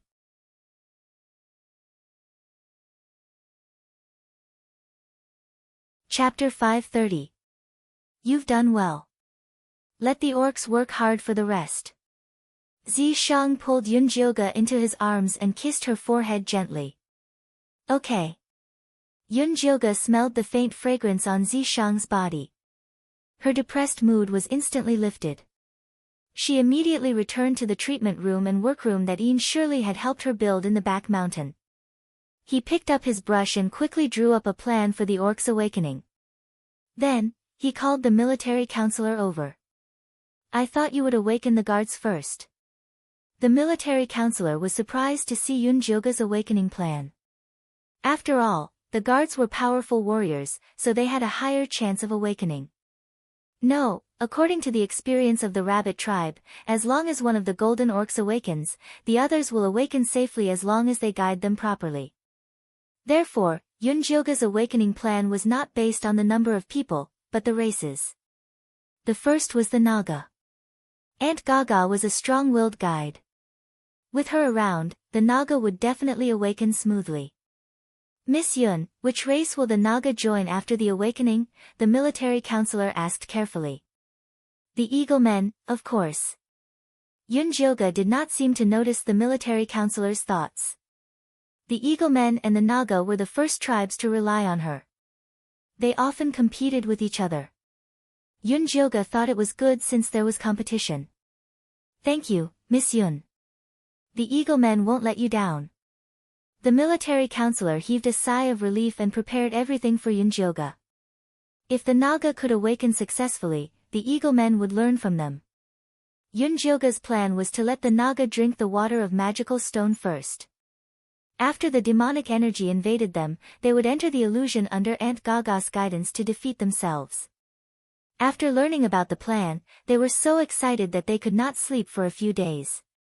They instructed the entire tribe to cherish this rare opportunity and strive to awaken and surpass the Eagle Men. Of course, this slogan was only used internally. They did not dare to leak it in front of the Eagle Men. On the day of the plan, all the Naga gathered at the back mountain and lined up, waiting for Aunt Gaga to distribute the water of magical stone. The 5 little Nagas also came to join in the fun. They followed Aunt Gaga and busied themselves around like little helpers. Are these kids going to the dungeon with the adults? The military counselor looked at the happy little Naga worriedly.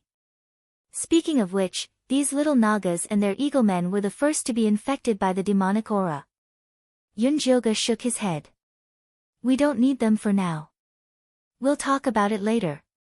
The little Eagle Man and the little Naga had only removed the death chi from their bodies. There was still some demonic chi left in their bodies. If they wanted to completely awaken, they could only rely on the golden light. But they were too young, so they might not be able to withstand the torment of the illusion. After drinking the demonic chi water, the Naga tribe entered the dungeon valiantly under Aunt Gaga's lead. The awakening experiment was undoubtedly a success. All the Nagas had awakened golden light, but the intensity of the light was different. The abilities they displayed were also different. Similar to Aunt Gaga, the female Nagas displayed the ability to plant plants. The male Naga, on the other hand, was just like Meng, displaying extremely powerful attacks. This was especially true for Meng, whose fangs and tail had awakened a golden light. His speed and strength had increased, and he could smash a boulder as tall as a small mountain with a swing of his tail. However, what surprised Yun Jioga the most was that there were a few skinny female Naga beast men who had awakened special abilities. It was a very small green snake species. They were extremely fast after transforming into their original form, and their venom was very strong. They were experts at assassination. These awakened Nagas were taken away by Zishang. The females were taken to farm, while the males were sent to guard the small mountain in the city. Next, Yun Jioga began the awakening of the Eagle Men. She released Ash, who had been kept away all this while. The demonic aura on Ah Hui was a bit heavy.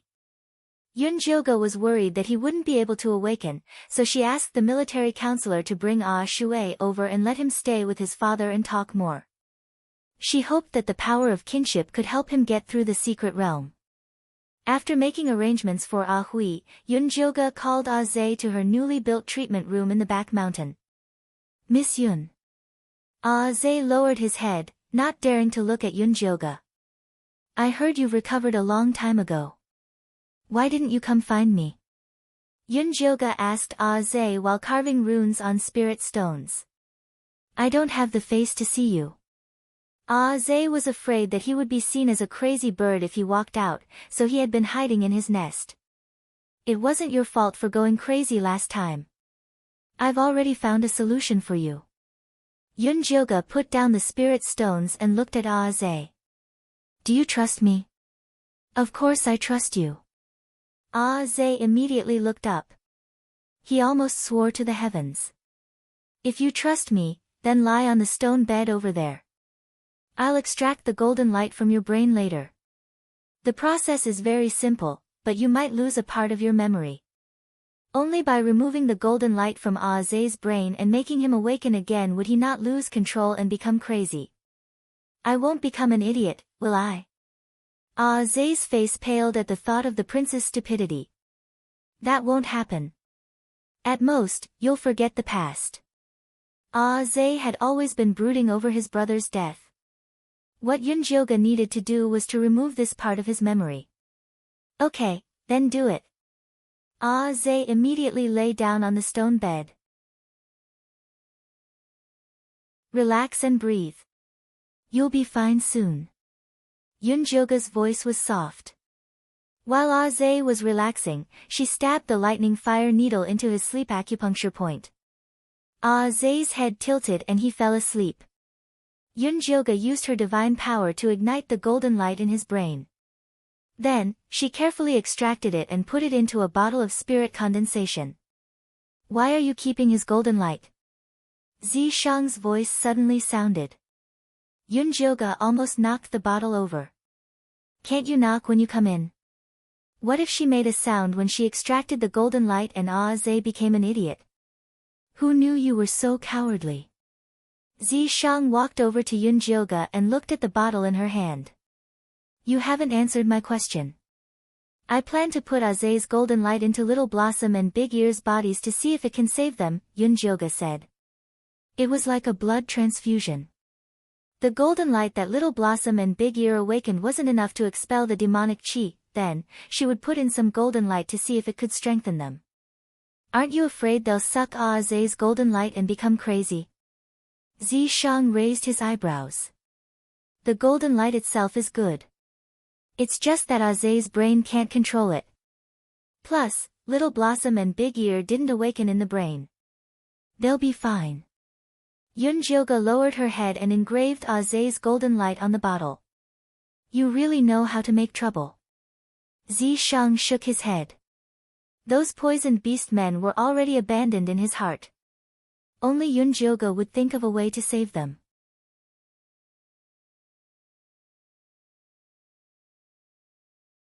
Chapter 531. What do you know? Every time I mess with the golden light, I learn more about it. It's very useful for finding the origin of the golden light. Yunjioge didn't forget that she studied the orc's golden light to find the origin and strengthen her divine power. You're worth teaching. Zishang patted Yunjioge's head. Why aren't you busy with building the city? Why are you here? Yunjioge slapped Zishang's hand away. She wasn't a child. Why was he patting her head? If she was still a goddess in the divine palace, Zishang's behavior was enough to be considered disrespectful. I went to the death swamp yesterday. Grey Castle is moving. I suspect Chosun will attack us in advance.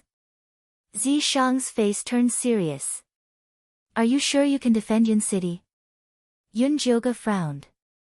The city was filled with ordinary orcs. She could only rely on Zishang and Yin Shirley to defend. Just based on Yin Shirley and me, we can't defend it forever.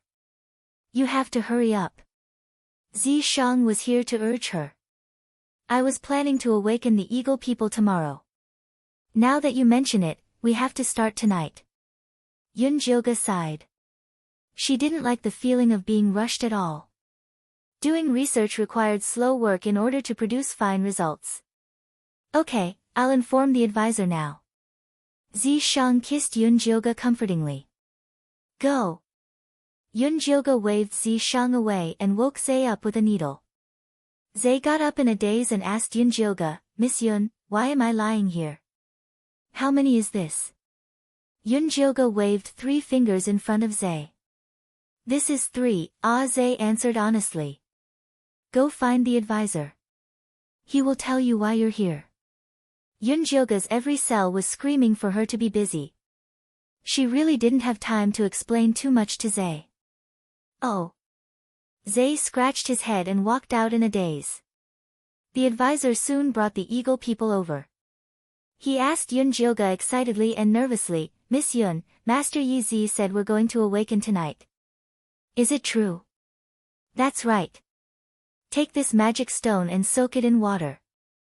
Everyone drink a bowl of it and then go to the dungeon. Yunjioge threw a grey magic stone to the military counselor and took out a booklet to write a plan. After the Eagle men awakened, it was the bulls and centaurs' turn. Currently, none of these two races had awakened the golden light, so they couldn't follow the same steps as the Nagas and Eaglemen. They had to first test and choose the beast men with the strongest protectiveness of their tribe, and then use that to awaken the other tribesmen. The military counselor took the magic stone and looked at Yun Jioga hesitantly. In the end, he couldn't help but ask, "Miss Yun, can my grandfather awaken with us? If Grandpa could also awaken the golden light, he might be able to live longer." "No." Yun Jioga put down the plan in his hands and looked up at the military counselor. He said seriously, "Awakening the golden light consumes a lot of energy and mental strength. Elder Bai, who is about to die of old age, entering it is tantamount to suicide." "I understand. I'm sorry to disturb you. I'll go and prepare now." Although the military counselor was sad, he forced himself to smile and left with the magic stone. Yun Jioga was really worried when he saw the military counselor like this, so he took the plan to the small dark room in the dungeon and personally watched over them. The Eaglemen were all excited when they saw Yun Jioga personally coming. The Eaglemen were divided into two groups and entered the dungeon illusion. The first group was led by Ah Zhe, which included Ah Hui, Ah Gu, and other Eaglemen with normal physiques. When the illusion started, Ah Hui was the first to awaken. The golden light spread from his wings and expelled all the demonic energy in his body. Yun Jioga couldn't help but nod after seeing this. The company of family could indeed strengthen the protectiveness of the tribe. Ah Zhe was the second to awaken. His wings were shining with golden light and looked extremely powerful. Ah Gu was next. This kid was probably ready to become a father. His protectiveness was very strong. Other than his wings, his abdomen was also awakened with golden light. The other Eaglemen also awakened one after another. All of their wings were glowing. The stronger Eaglemen's wings were brighter while the weaker ones were dimmer. However, it was the best outcome for all of them to awaken. The awakened Eaglemen were automatically ejected from the illusion. The military counselor and Ah Fei guarded outside and pulled them to the resting room next to the dungeon. Soon, the first group of Eaglemen all left the illusion. The military counselor, Ah Fei, Ah Ping, and the other young and strong Eaglemen were the second group. This group of strong Eaglemen awakened even faster. The golden light on their wings was also very dense. They would definitely be very strong after transforming. The military counselor's awakening was also very smooth. First his wings, then his chest. The light was even more intense than Ah Gu's. However, this was very normal. The military counselor had always been in charge of the tribe with Elder Bai. His protectiveness was the strongest, so he naturally awakened the most. Yun Jioga was just about to close the illusion when she saw the military counselor's face suddenly turn pale. He suddenly spat out a mouthful of blood. Then, a golden light burst out from his head, and he was ejected from the illusion. It happened too suddenly. Yun Jioga didn't even see how the military counselor flew out. She quickly left the dungeon and saw a group of Eaglemen surrounding the military counselor at the foot of the mountain. "Military counselor, are you okay?" Ah Zhe patted the military counselor's face nervously, almost causing it to swell. "Miss Yun is here. Everyone move away." Ah Gu saw Yun Jioga coming over and quickly let her come closer. "Miss Yun, what happened to the military counselor? Why did he spit blood?" Ah Zhe's face was full of panic. The military counselor was recognized as an elite in the tribe. The awakening should have been very smooth. Why did he spit blood instead? He has awakened too many parts. He's too strong, so he spat blood. Don't worry. Yun Jioga comforted the Eaglemen while using her spirit eye to check on the military counselor. The golden light on the military counselor's wings and chest were very stable. The color was bright yellow, but there was a thumb-sized golden ball spinning in his head. This ball of golden light was not as dense and pure as Dummy's, nor was it as violent as Ah Zhe's. It was something Yun Jioga had never seen before. What happened? Zi Shang had just finished building the city. As soon as he came over, he saw Yunjioge frowning in puzzlement. There's a small problem with the awakening of the military counselor. Yunjioge told him what happened and said in annoyance, I wonder what's with the golden light in his head. Don't worry. You'll know when he wakes up. Zishang looked up at the surrounding eaglemen and asked, all awakened? Master Yi Zi, all the eaglemen have successfully awakened. All the eaglemen stood in front of Zishang with their chests puffed out. Then follow me. Zishang took all the eaglemen away with one sentence, leaving only the military counselor lying on the ground. Yunjioge had no choice but to let Demeng send the military counselor to Elder Bai and inform her when he woke up. After Demeng carried the military counselor away, Yunjioge continued with the awakening plan. Not long later, Zishang returned alone.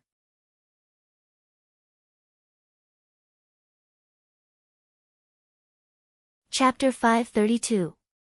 Where are Egu and the others? Yunjioge glanced at the sky. Not a single eagleman had appeared. I sent them to patrol. These eaglemen are not bad. Zishang had just tested it. After awakening the golden light, not only could the eaglemen successfully transform into beast form, but their speed and strength had also greatly increased. At the same time, Argus, who had awakened 2 body parts, could also spit out wind blades. He organized the eagle men into an air force. Some of them were responsible for patrolling the airspace of Cloud City, and some of them left Cloud City to check on the situation of the migrating orcs and help them reach Cloud City as soon as possible. I plan to have the rabbit men patrol the inner city. What do you think? Yunjioge asked. Currently, the eagle men were responsible for defending the outside while the serpent men were defending the small mountain. The inner city was a little empty. The rabbit men are very disciplined. They are very suitable to be patrol soldiers. Zishang nodded. No matter what, the rabbit men were still golden light beast men. It would be a waste for them to stay in their territory and plant crops every day. I'm also going to set up a farming team with Aunt Gaga as the leader. They'll be responsible for helping the orcs grow food. Yunjioge added a farming team to the list, and then wrote down a healing team. However, it was still empty at the moment, and he would have to wait and see when the orcs could awaken this ability. These are all small problems. What I'm more curious about now is what happened to the military counselor's brain. Zishang stroked his chin. Military counselor was usually very good at thinking. Now that his head had awakened with golden light, he had a feeling that he would bring surprises. I'm curious too, but we should have an answer tomorrow. Yunjioge scribbled and wrote down the construction team, logistics team, guard team, and other projects on the schedule. Alright, stop writing. Zishang took the booklet from Yunjioge's hand and said forcefully, it's already late at night, you should sleep. I haven't finished writing yet. Yunjioge's head is full of plans, and he wants to write them out quickly. Sleep. Zishang carried Yunjioge in his arms and threw him onto the bed before pinning him down. Didn't you say that time is tight and the mission is heavy? Why are you still in the mood to think about this? Yunjioge glared at Zishang, wanting to kick him off the bed. I just want to sleep. Is your thoughts too evil, or do you want it? Zishang placed his hand on Yunjioge's stomach. No. Yunjioge's expression was cold. Only when one was full and warm would one think of lust. She really wasn't in the mood right now. Then let's go to sleep. We still have work to do tomorrow. Zishang's voice was gentle as his warm hands gently rubbed Yunjioge's abdomen, spreading warmth throughout her entire body. Yunjioge slowly closed his eyes and soon fell asleep. After seeing that Yunjioge had fallen asleep, Zishang picked up the schedule and continued to fill in the blanks. When Yunjioge woke up, Zishang was no longer in the room. There was a yellow booklet on the wooden table, and the plan inside was already filled in. It was even more complete than what she had imagined before. Yunjioge flipped through it and was very satisfied. He took the schedule and went out. Just as he was about to call Elder Bai and Meng over for a discussion, he heard that the military advisor had woken up. Military counselor's brain had awakened another type of power, the spirit element. Not only did he have an eidetic memory, but he could also sense other people's emotional fluctuations and even control weak-willed people. That's a pretty good ability. There's a position that suits you the best right now. After Zishang heard about the military advisor's awakened ability, he immediately arranged for him to receive the migrating orcs into the city. Now, many orcs were migrating to Cloud City every day. Apart from the tribes that the Eagle Men had found themselves, there were also many tribes that came alone after hearing the news. These orc tribes that migrated alone without any food support were very miserable and pitiful. Their faces were sallow and they were skinny. The old, weak, women, and children fell sick as soon as they entered Cloud City. Military counselor was almost going crazy. He led the centaurs in charge of registering them, arranging territories and food, and also arranging other places for those who fell sick. Those who were simply sick lived in the plantation, and those who were infected by the demonic energy were arranged to stay in the prison at the back of the mountain. They were also divided according to the degree of infection. Now, the large prison at the back of the mountain was occupied by the gnolls, and the middle prison was occupied by orcs who were infected by the demonic energy but had no way to awaken. These orcs had to wait for Yunjioga to finish her work before they had time to find a solution. Zishang was also very busy. He grabbed Dean Shirley to do construction every day. Cloud City was changing every day. Cannons rose one after another on the city walls, and a solemn atmosphere filled the entire Cloud City.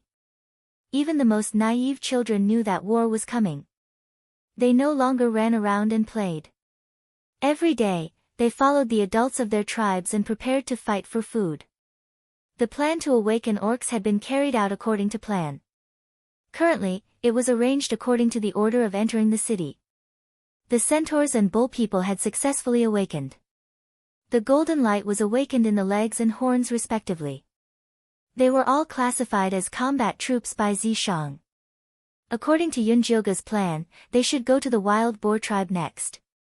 At this time, Zhe brought a fox youth to see her. Lady Yun, this is Sang. He said he has something to report to you, Zhe said. This youth was very beautiful. His skin was white, and his facial features were exquisite. His eyes were arched upwards, and he dragged a big, fluffy brown tail behind him. As soon as he saw Yunjioga come out, he got up and placed his right hand on his chest. He bowed respectfully. Honorable Lady Yun, thank you for providing food and a place for my people. I will forever be loyal to you on behalf of the Fox tribe. I accept the friendship of the Fox tribe. Yunjioga nodded with a reserved and noble smile. After sitting down, she asked Sang, may I know why you're looking for me? I heard that Lady Yun is forming a medical team. The Golden Light Orcs of our Fox tribe just happen to have special medical abilities, Sang said proudly. Your Fox tribe knows how to heal. Yunjioga was shocked. She thought the Fox tribe would be better at illusions. Yes, our Fox tribe is proficient in all herbs in the secret realm. We've developed countless medicines that are very effective against all sorts of illnesses of the orcs, Sang said passionately. Wait. Yunjioga stopped Sang and asked in confusion, after the black rain, most of the plants died. What else is there other than the big jade grass that can stop bleeding? That's right. After the black rain, only the big jade grass is left. Our Fox tribe has more than 10 prescriptions for it, Sang said. These prescriptions should only have the ability to stop bleeding, right? Yunjioga felt that Sang was tricking her. Yes. Sang's expression didn't change even after being exposed by Yunjioga. She continued, actually, the healing abilities of the orcs are very strong. The ones that really can't heal are the mental injuries. Our Fox tribe's golden light ability has a special effect on this. It can alleviate all their illnesses and achieve rapid healing.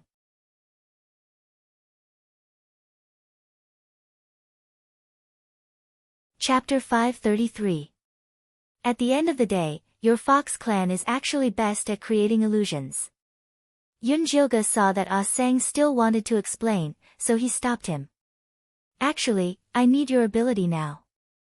You don't have to go to the medical team. Tell me, how many golden beast men have awakened in your fox clan? I'm the only one right now. Ah Sang finally looked a little nervous. During his time in Cloud City, he had already found out that this legendary Lady Yun had the ability to awaken the entire tribe with golden light.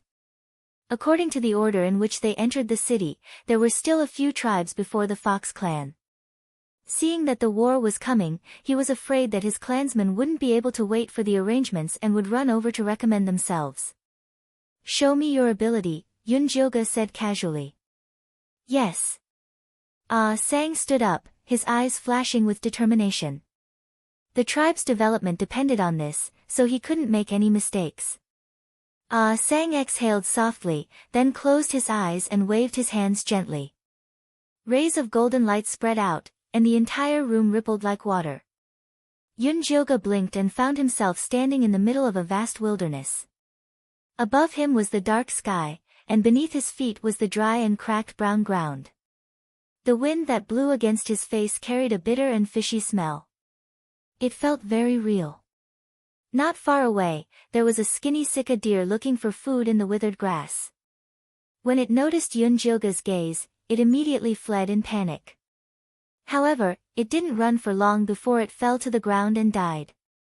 Although Yun Jioga knew that everything in front of him was an illusion, he still felt very sad. This was the true portrayal of an arcane realm, despair and death. This little fox's ability isn't bad. I want her. Zishang's voice suddenly sounded in Yun Jioga's ears. The water ripples faded, and everything returned to normal. Ah Sang stood in the middle of the hall, his fair forehead covered in cold sweat. He looked at Zishang, who had suddenly appeared, in awe and fear. He had heard that Lady Yun had a very powerful Naga with her, but he thought it was a reckless martial artist. He didn't expect it to be so powerful that it could break through his illusion with just one sentence. Ah Sang's originally somewhat smug mood immediately vanished. It's not good to cut in line. Yun Jioga shook his head. She didn't mind opening a back door. After all, this was an ability that she desperately needed. But illusions and whatnot.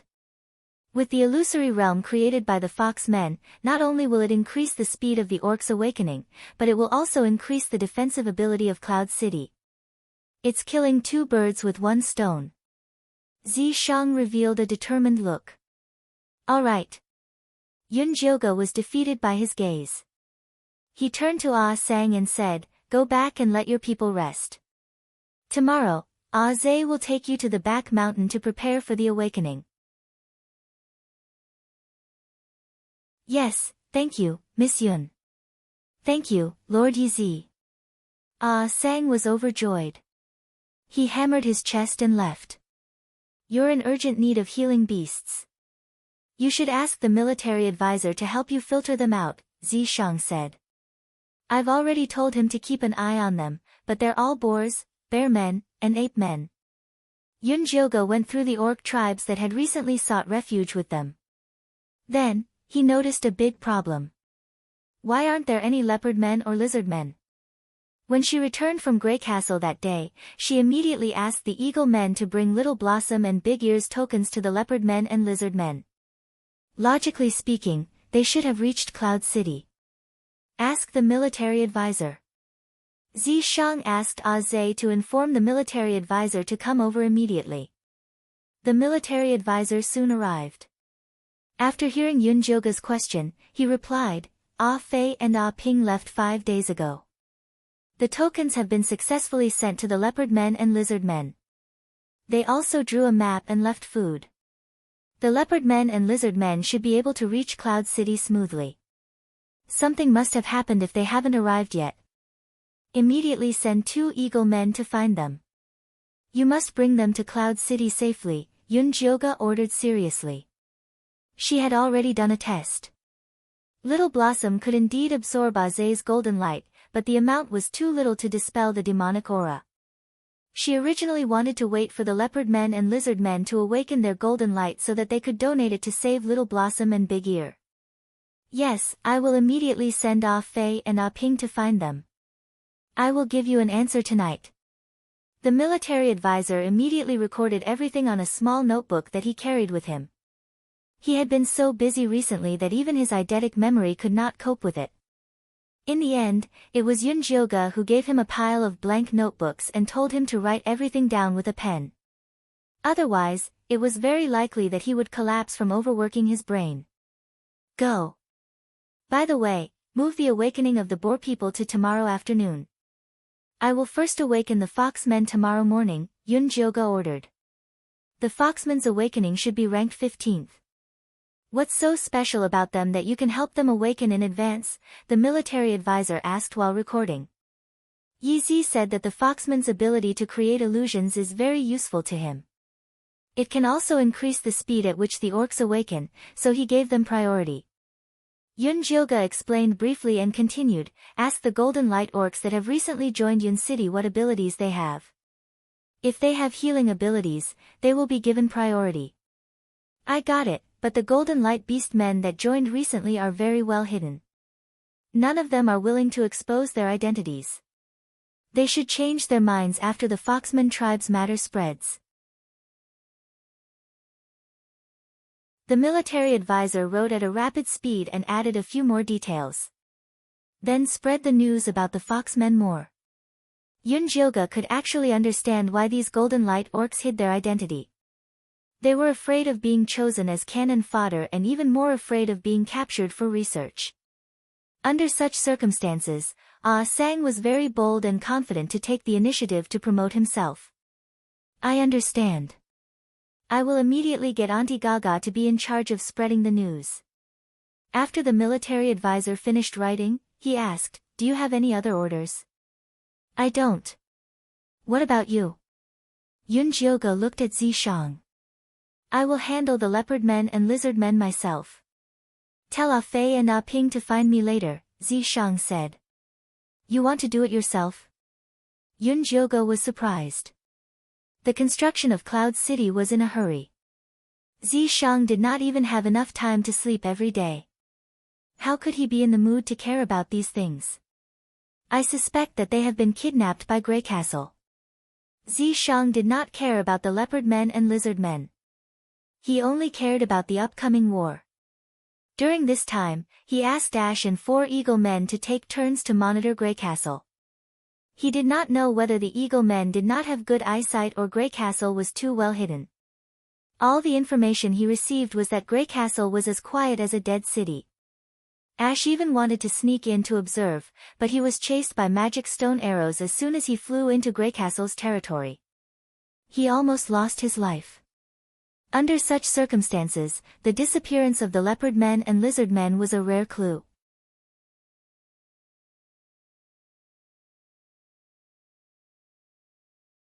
Chapter 534. Do you mean that Grey Castle has another secret passage to leave the Death Swamp? Yun Jioge asked seriously. Yes. Zishang nodded. That was why he wanted to see it for himself. I'll go with you. Whether Cloud City could successfully take root in the secret realm depended on the battle with Grey Castle. She had to go. What about the awakening plan? Zishang did not want to take Yun Jioge. She couldn't allow those beast men to take risks. It would be too restrictive. The awakening plan is on track. It's okay without me. She was not present when Centaur and Cowboy were awakened. Besides, don't you have the military counselor? Yun Jioge looked at the military counselor with a smile. Yes. The military counselor made another note in the booklet to supervise the awakening plan. Don't be too nervous. If anything happens, leave it to me. Seeing the military counselor frowning, Yun Jioge sympathized with him. But the more capable people did the more work. This kind of pressure was very important for his spiritual advancement. Don't worry. I'll arrange it. If there's nothing else, I'll go. The military counselor put away the booklet and flapped his wings to leave the room. His figure shuttled back and forth like lightning to deliver the task. You really want to go? Zishang did not give up and pulled Yun Jioge. I'm enough. Isn't it better for you to stay here and guard Cloud City? Why are you so nervous? Yunjioge looked Zishang up and down and asked suspiciously. Are you hiding something from me? What shameful things can I hide from you? Zishang was speechless. He was going to investigate the situation in Grey Castle, not to have an affair. What was there to hide? Then why are you nervous?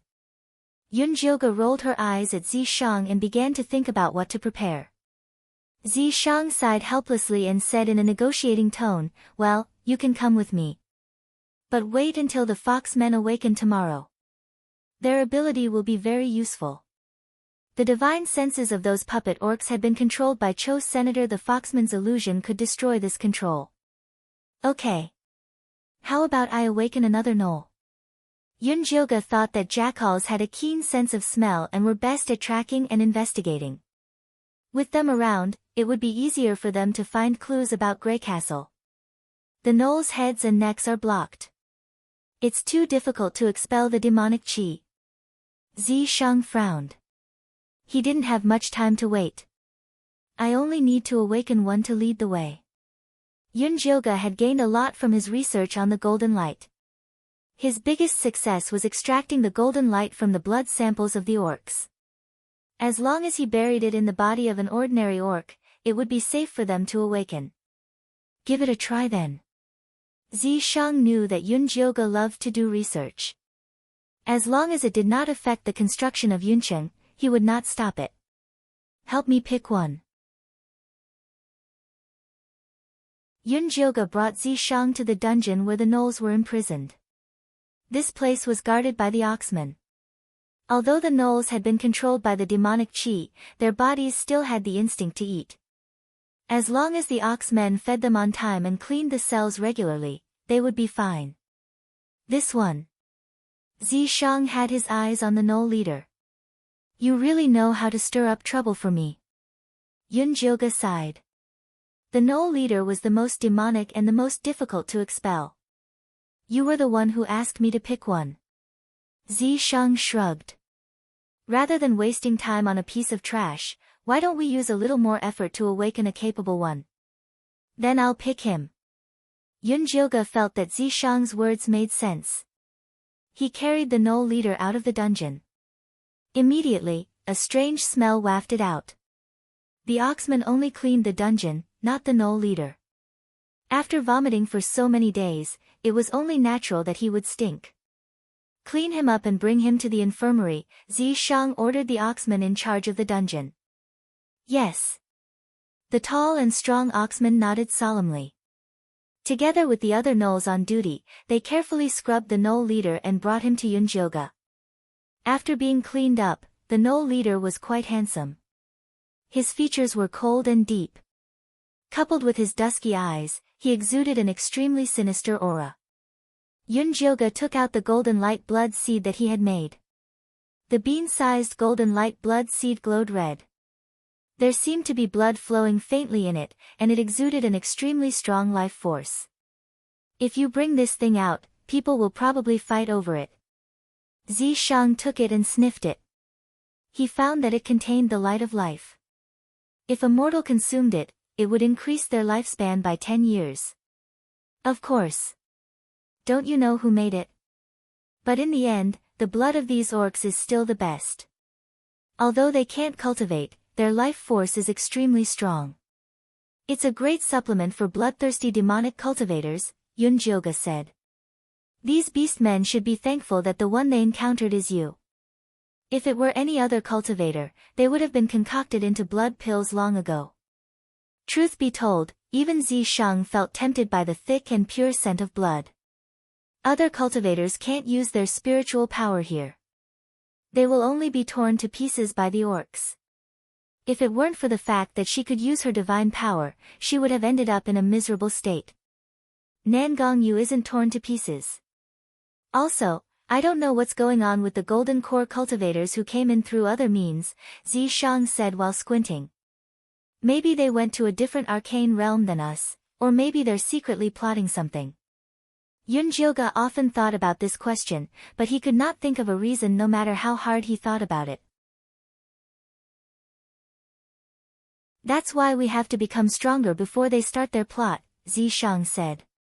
Why do I feel like we're in danger every time you analyze the current situation? Why do I feel like time is tight? Yun Jioge looked suspicious. Zishang must be doing this on purpose. You're right. Hurry up and wake this knoll up. We'll leave as soon as possible. Zishang patted Yun Jioge's shoulder to show his encouragement. If it weren't for you, I would have called it a long time ago. Yun Jioge grabbed the golden light blood seed and hit the knoll's left arm. The knoll looked like he was in pain. A faint red golden light spread from his arm to his heart. It began to fight the demonic chi. We can't go on like this. Yun Jioge looked at the retreating golden light on the knoll's body and turned to Zishang. We have to get him into the dungeon to activate the illusion. It's too much to activate the Jiu Yuan illusion for him alone. Get Ah Zhe to get that foxman called Ah Sang to try. Zishang shook his head. They had brought limited spirit stones. They had to use them when it mattered. Okay, let him try. Yun Jioge called Ah Zhe in and asked him to get Ah Sang as soon as possible.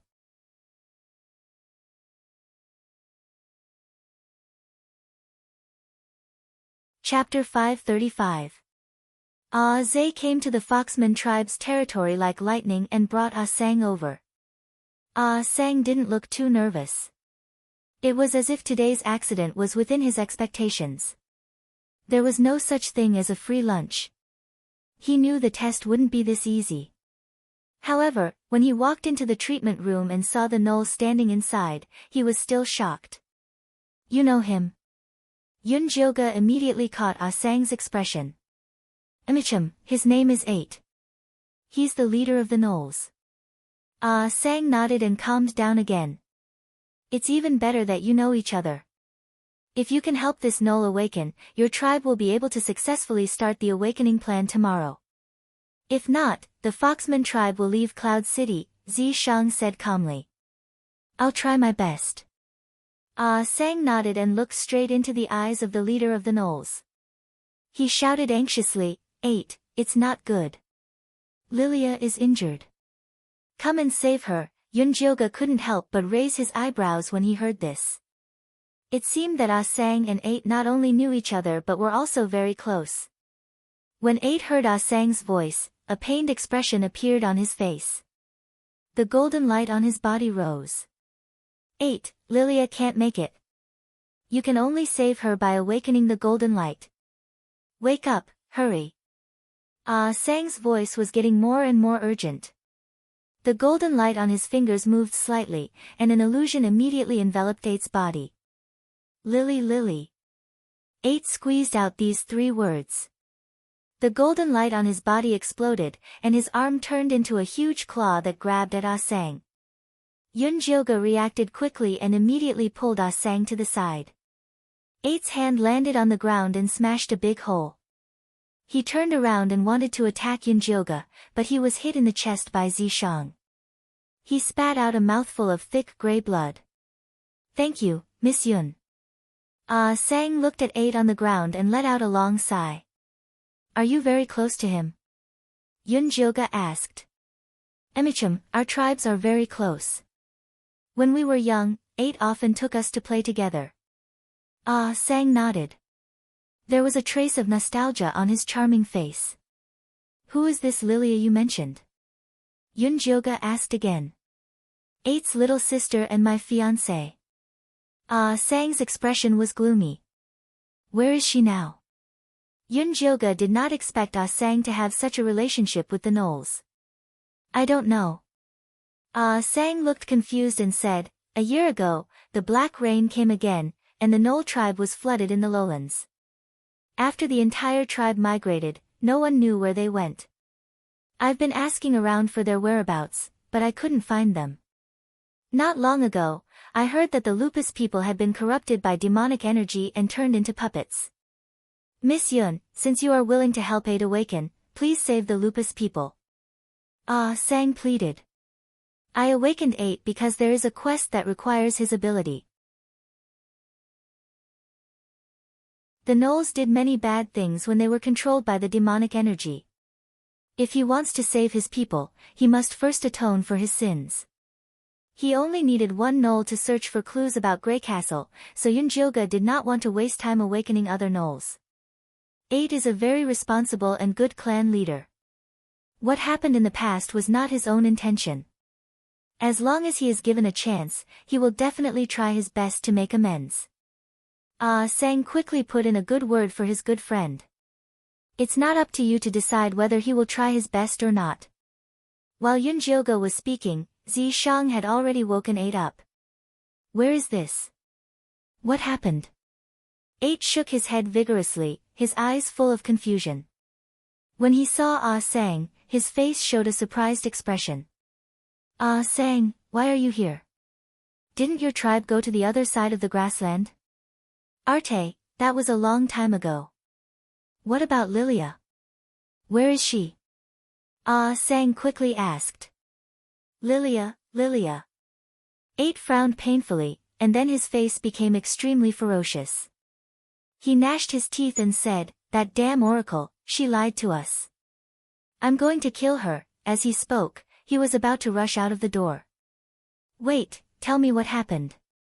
What did the oracle lie to you about? Yunjioge blocked 8's way. Who are you? 8 looked at Yunjioge vigilantly. His eyes instantly became frantic, and his arm once again turned into a huge claw and slashed at Yunjioge. 8, calm down. She's your savior. Sang hurriedly rushed over and hugged 8's arm. No, she must have been sent by the oracle. None of these humans from the outside are good people. They destroyed our home. I'm going to kill her. 8 roared. Sang, talk to him first. Come and find me when you've figured it out, Yunjioge said coldly. She looked like she had a lot of things to do and was not interested in watching an orc go crazy. Yes, don't worry, Miss Yun. I'll definitely talk to him.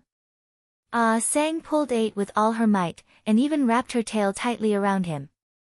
Yunjioge coldly left the treatment room with Zishang. As soon as the door closed, she immediately leaned against the wall to eavesdrop on what was going on inside. Zishang was speechless. He wanted to say something, but Yunjioge stopped him with a look. He could only sit by the side and eavesdrop with her. In the treatment room, Sang's clear voice rang out. She explained the situation of the gnolls, Yunjioge's background, and the current situation of Cloud City. Are you sure she's really here to help us? 8's voice also gradually calmed down. I'm not sure, but without her, we would have starved to death. No matter what she wants to do with us, as long as our people can survive, we can only do as she says. Sang's voice was full of helplessness. The situation in the arcane realm was already extremely bad. They had no other choice. You're right. As long as my people can survive, I'm willing to do anything. 8 clenched his arms tightly. He could feel a surge of power in his body. Not only did it help him escape from his previous muddle-headed state, but it also made him stronger. Based on this alone, this Miss Yun was much better than the oracle who only talked and did not do anything. 8. What happened to the gnolls after the black rain? What's the matter with the oracle? Sang asked. The oracle is a big liar. 8 clenched his teeth and told the whole story. The black rain came too suddenly. After their tribe was submerged, they could only move higher up. Lilia was seriously injured while protecting a playful cub of her tribe during the migration. The aura of death spread throughout her body, and she was on the verge of death. Just then, their tribe met a woman and 3 men who came from the outside world. The woman called herself the Oracle, and said that she had a way to cure Lilia's injuries caused by the black rain. At that time, he was already in a panic. He could only try his best and ask the Oracle for help.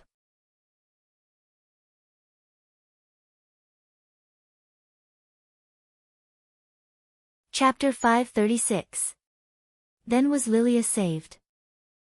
Sang asked nervously. She was saved. After the Oracle saved Lilia, she gave us food and weapons, as well as a god's stone that can make the gaga grass grow better. Our tribe was doing well at first, until Lilia discovered that the oracle was arguing with her companions, and the argument was related to the gaga grass. Not long after, the two companions of the oracle disappeared, leaving behind a gloomy and cold man. Lilia told me that the oracle was very strange. She told us to give up on growing the gaga grass and plan our escape route. Not long after, she disappeared as well. I brought my tribesmen to capture the oracle, but my head suddenly exploded. Since then, I've been searching for iron mines and rabbit men. When I woke up, I was here. 8 held his head in pain and said, "It's all my fault. I was too careless to trust those outsiders." Not all outsiders are evil. Miss Yun is a rare good person. I believe that as long as we follow her, we will be able to find Lilia one day. Ah Sang patted 8's shoulder calmly. Hearing this, Yunjioga whispered to Zishang, "This foxman is not bad. He's very clear-headed. He's all right." Zishang did not comment. "Oh right," 8 said that the oracle was arguing with his companions. Could it be Nangongli and Bailey Moyun? Yunjioga turned and looked at Zishang with bright eyes. She knew that Nangongli and Bailey Moyun were not in cahoots with Nangongyu. Let's call 8 out and ask him. Zishang had enough of eavesdropping. He opened the door and called 8 and Ah Sang out. "Miss Yun, I apologize for my rudeness earlier." 8 bowed deeply to Yunjioga. "I forgive your rudeness." Yunjioga nodded reservedly, then asked, "You said that you saw the oracle and his companions. What did they look like?" "1 woman and 3 men. They were all very good-looking." 8 racked his brains but could not think of any adjectives other than good-looking. "Don't say any more. Just let them see. Close your eyes and try your best to imagine what they look like." Ah Sang patted 8's shoulder. 8 obediently closed his eyes. However, he frowned deeply, looking like he had suffered a great deal of hatred. Ah Sang placed her hand on his forehead. The golden light flickered and turned into a light screen. Inside the light screen was a woman and 3 men.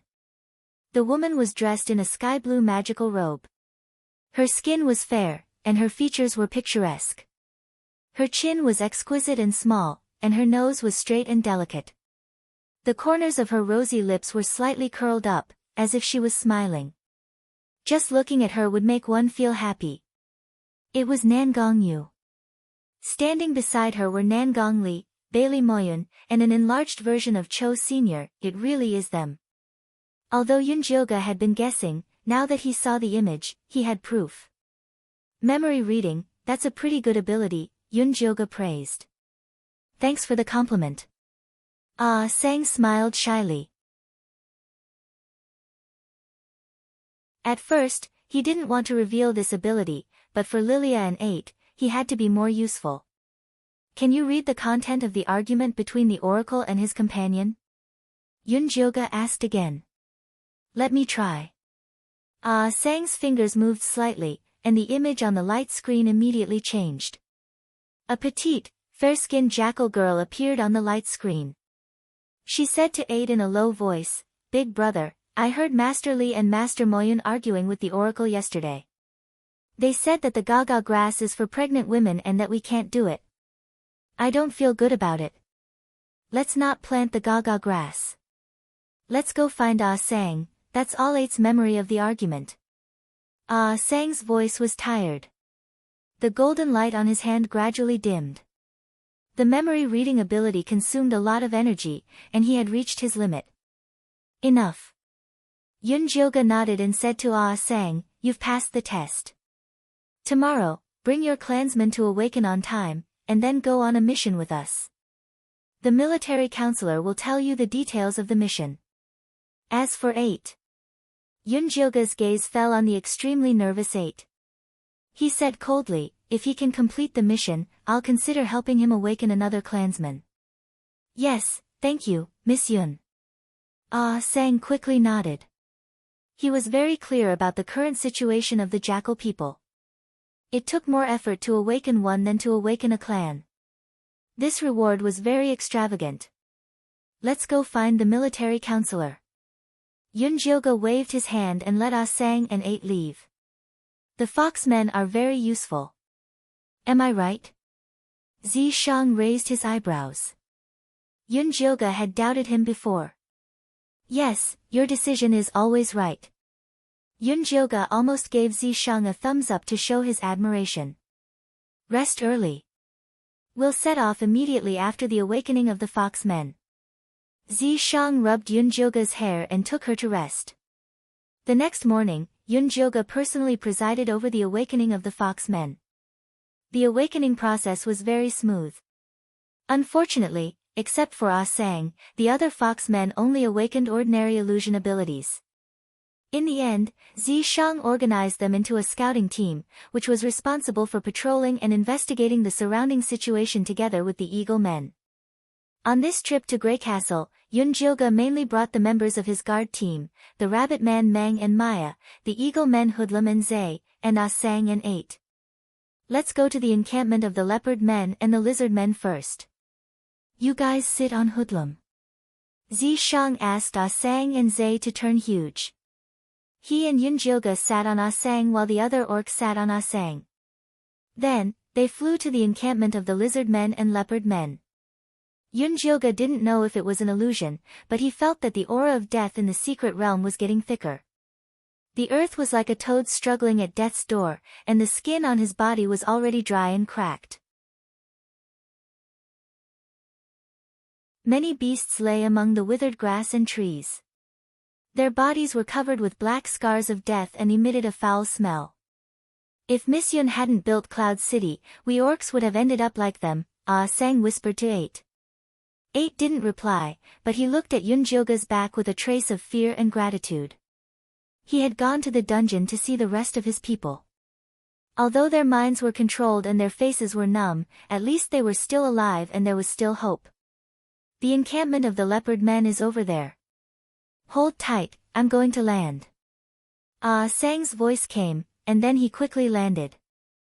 Yunjioga, Zishang, and the others jumped off the eagle's back. There were piles of rocks everywhere. From the smooth surface of the rocks, one could vaguely see that there used to be an orc tribe living here. 8. See if there are any clues. Yunjioga walked around and didn't find anything special. Yes. 8 immediately bent down and turned into a huge jackal. His reddish-brown fur shone, and his gray eyes emitted a sharp light. He sniffed around the pile of rubble and quickly identified his target. He used his claws to dig up a large rock and dug out a neatly wrapped bundle from underneath. There was an animal skin and an old stone bowl with holes in it. This is left behind by the Leopard Men and Lizard Men. They agreed to migrate together, Sang said. Yunjioga flipped through the things. Usually, orcs would bury things they didn't need before migrating. On one hand, it might be useful in the future. On the other hand, it was to hide the traces of their lives. It seemed that the Leopard Men and Lizard Men left very calmly. 8. Can you find their route of departure? Zishang asked.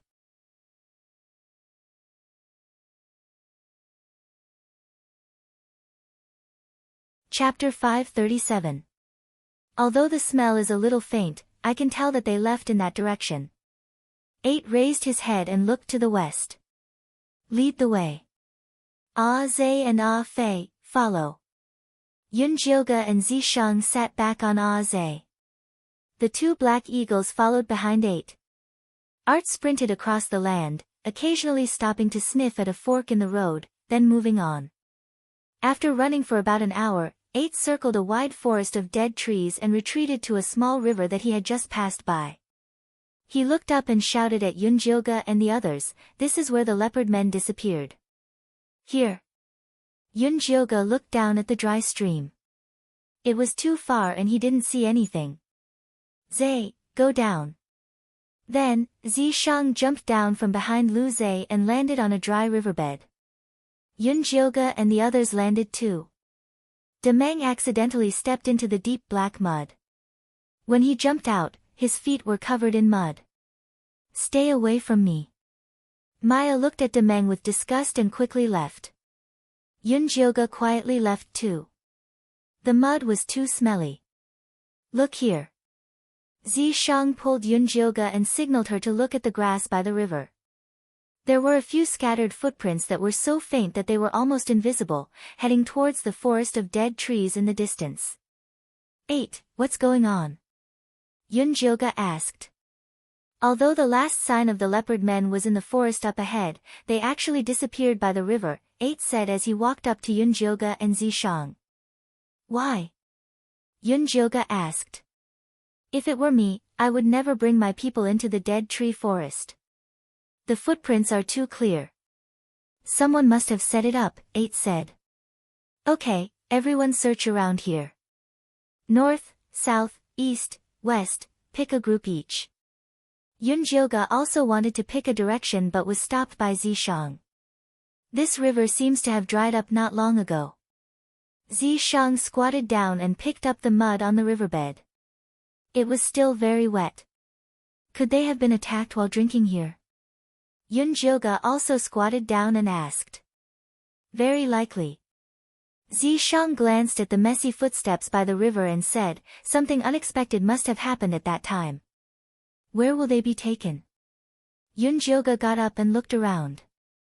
The vast wilderness was empty except for the dead trees. I don't know about that. Without using demonic power and divine abilities, even he would have a hard time finding the missing leopard men and lizard men. About half an incense's time later, Ah Zhe and Ah Fei flapped their wings and came back to report, Miss Yun, the east side is the wilderness. The end of the wilderness might be a cliff, or it might be the death swamp. If we want to investigate clearly, we will need to fly for at least 2 days. Then, Demeng and Maya returned. The west side is also in the wilderness. We didn't find any movement from the leopard men or the lizard men. Then 8 and Ah Sang also came back. Seeing Yunjioga's questioning gaze, Ah Sang shook his head helplessly and said, we didn't find anything here either. That leaves the dead tree forest. Yunjioga looked at the forest shrouded in black mist. Miss Yun, I'm very sure that they disappeared near this river. 8 still insisted on his opinion. You 3 teams will change directions and search again. Yi Zi and I will go check the forest. Since someone pushed the clues to the dead tree forest, there should be some traces left behind, Yunjioga said. Miss Yun, the dead tree forest is too dangerous. Maya and I should go check. Demeng quickly stopped her. No need. Compared to these beast men, Yunjioga trusted her own eyes more. Miss Yun, we are your guards. If there's danger, we should be the first to go, Demeng said anxiously. The other beast men nodded. Yunjioga had become the savior of the entire beast men race. If anything happened to her, the entire guard team would be too ashamed to go back and see their people. You stay here and help 8 find clues. This is an order. Yunjioga's face turned serious. Guards being too loyal was also a problem. Demeng's ears were about to stand up. He was about to say something, but Maya stopped him and shook her head. Before entering the guard team, the advisor gave all the beast men a lesson. He only emphasized one thing. They must listen to Miss Yun and Master Yi Zi. If they couldn't do it, they should leave. Miss Yun, Master Yi Zi, at least let me carry you over. Ah Zhe said. No need, we'll be back soon. Yunjioga felt helpless seeing how the sky was about to fall on Zhe and the rest of the orcs. It seemed that she had been too focused on her research that she became a weak chicken in front of the beast men. It seemed that she had to show them her power when she had the chance. Let's go. Zishang pulled Yunjioga and disappeared from their sight. Moments later, they arrived at the dead tree forest. Clues. Zishang pointed at a dead tree ahead. These traces do seem intentional. Yunjioga looked at the paw print on the tree. It was left by the leopard. Let's go in and see. Zishang followed the trace into the forest. There were gray-white trees everywhere. The black leaves floated with a faint black gas. It had a nauseating smell. The paw print left by the leopard race was very clear. There were clues every few trees.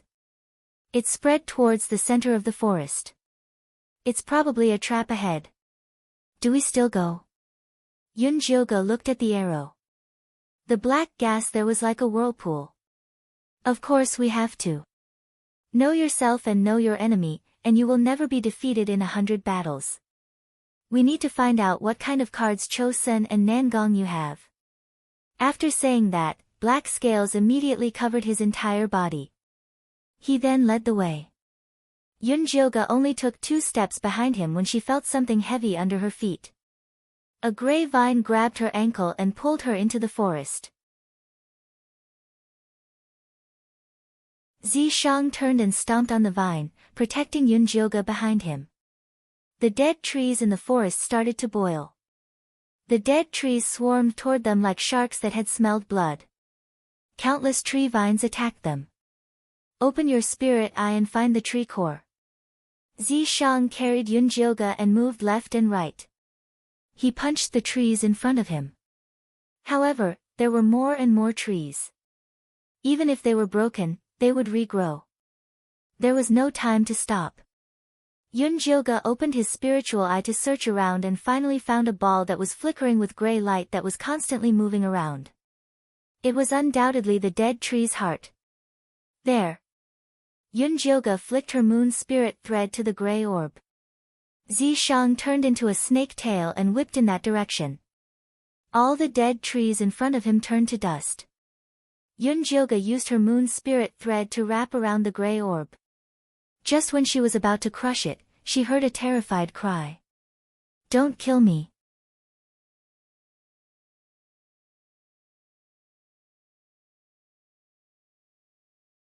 Chapter 538. What the hell is this? Yunjioge looked at the gray eyeball that was tightly wrapped by moon spirit threads. Its blood-red pupil and bloodshot eye whites made him uncomfortable. This is a demon. Zishang took the eyeball and asked, where did you come from? Please, I've been here since I was born, okay? But where did you invaders come from? Why are you destroying my home? The eyeball complained, as if it was an innocent victim. These dead trees only appeared after the black rain. How did you stay here all this time? Zishang sneered. I was born in this dead forest after the black rain. Of course I've been here all this time, the eyeball said disdainfully. You can be even more arrogant. Zishang pinched the eyeball with his fingers, causing the blood vessels on the eyeball to burst out. Ouch, gentler, gentler. You're hurting me, the eyeball shrieked. Trust me, I can make it hurt even more. Zishang's lips curled up, his gaze cruel. Don't be like this. Keeping me around is good for you, the eyeball shouted in panic. What good can you do? Yunjioge raised an eyebrow. I know everything, the eyeball said proudly. Then can you tell me where the black rain in this hidden realm came from? No. The eyeball froze. Then can you tell me how to dispel the demonic chi and restore the hidden realm's vitality? Yunjioge asked again. No, I can't. The eyeball suddenly felt so useless. Then what's the point of keeping you around? Yunjioge stared at the eyeball's red pupil emotionlessly. Wait, did you come here to find those stupid leopards and lizards? I know where they are. I can take you there, the eyeball hurriedly shouted. Zishang and Yunjioge looked at each other. Then tell me, where are they? Yunjioge asked. Those stupid leopards and lizards are locked in the river up ahead. I'll take you there now, but you have to let go of me first. The eyeball blinked its gray-white eyelids. I'll use moon spirit threads to tie it up. Yunjioge weaved the moon spirit threads into a gray-white net and wrapped it around the eyeball. What is this? It's so disgusting. The eyeball shook left and right, trying to break free from the net. No matter how disgusting it is, it's still better than you. I'm warning you, behave yourself, or else I'll suck you dry. Although Yunjioga hadn't used the devouring ability of the moon's spirit threads, she didn't mind trying it out on this eyeball. I've always been honest. Why do you keep threatening an innocent monster like me? The eyeball's eyes were wet, as if it was about to cry. Shut up. You're disgusting. Yunjioga was getting goosebumps. Alright. The eyeball immediately returned to its original state after failing to act pitifully, and obediently flew forward. Yunjioga and Zishang followed the eyeball out of the forest. They saw Zhe, Demeng, and the other orcs waiting anxiously outside. What are you guys doing here? Have you finished searching the river? Yunjioga asked. I've already searched, but I didn't find anything. Maybe I guessed wrong. 8 lowered his head in frustration.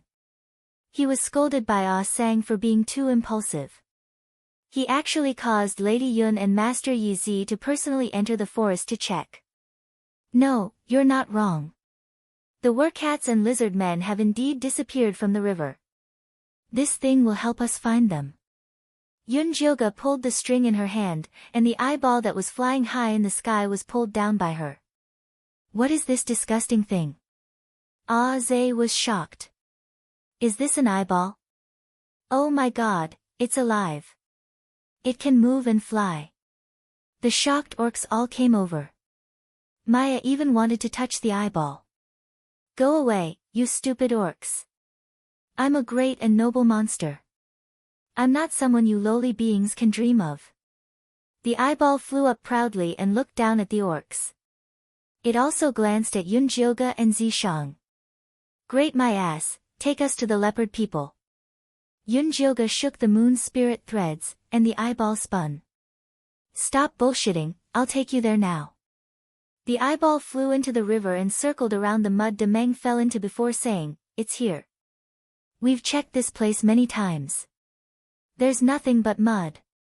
8's feet were covered in mud from when he went into the river.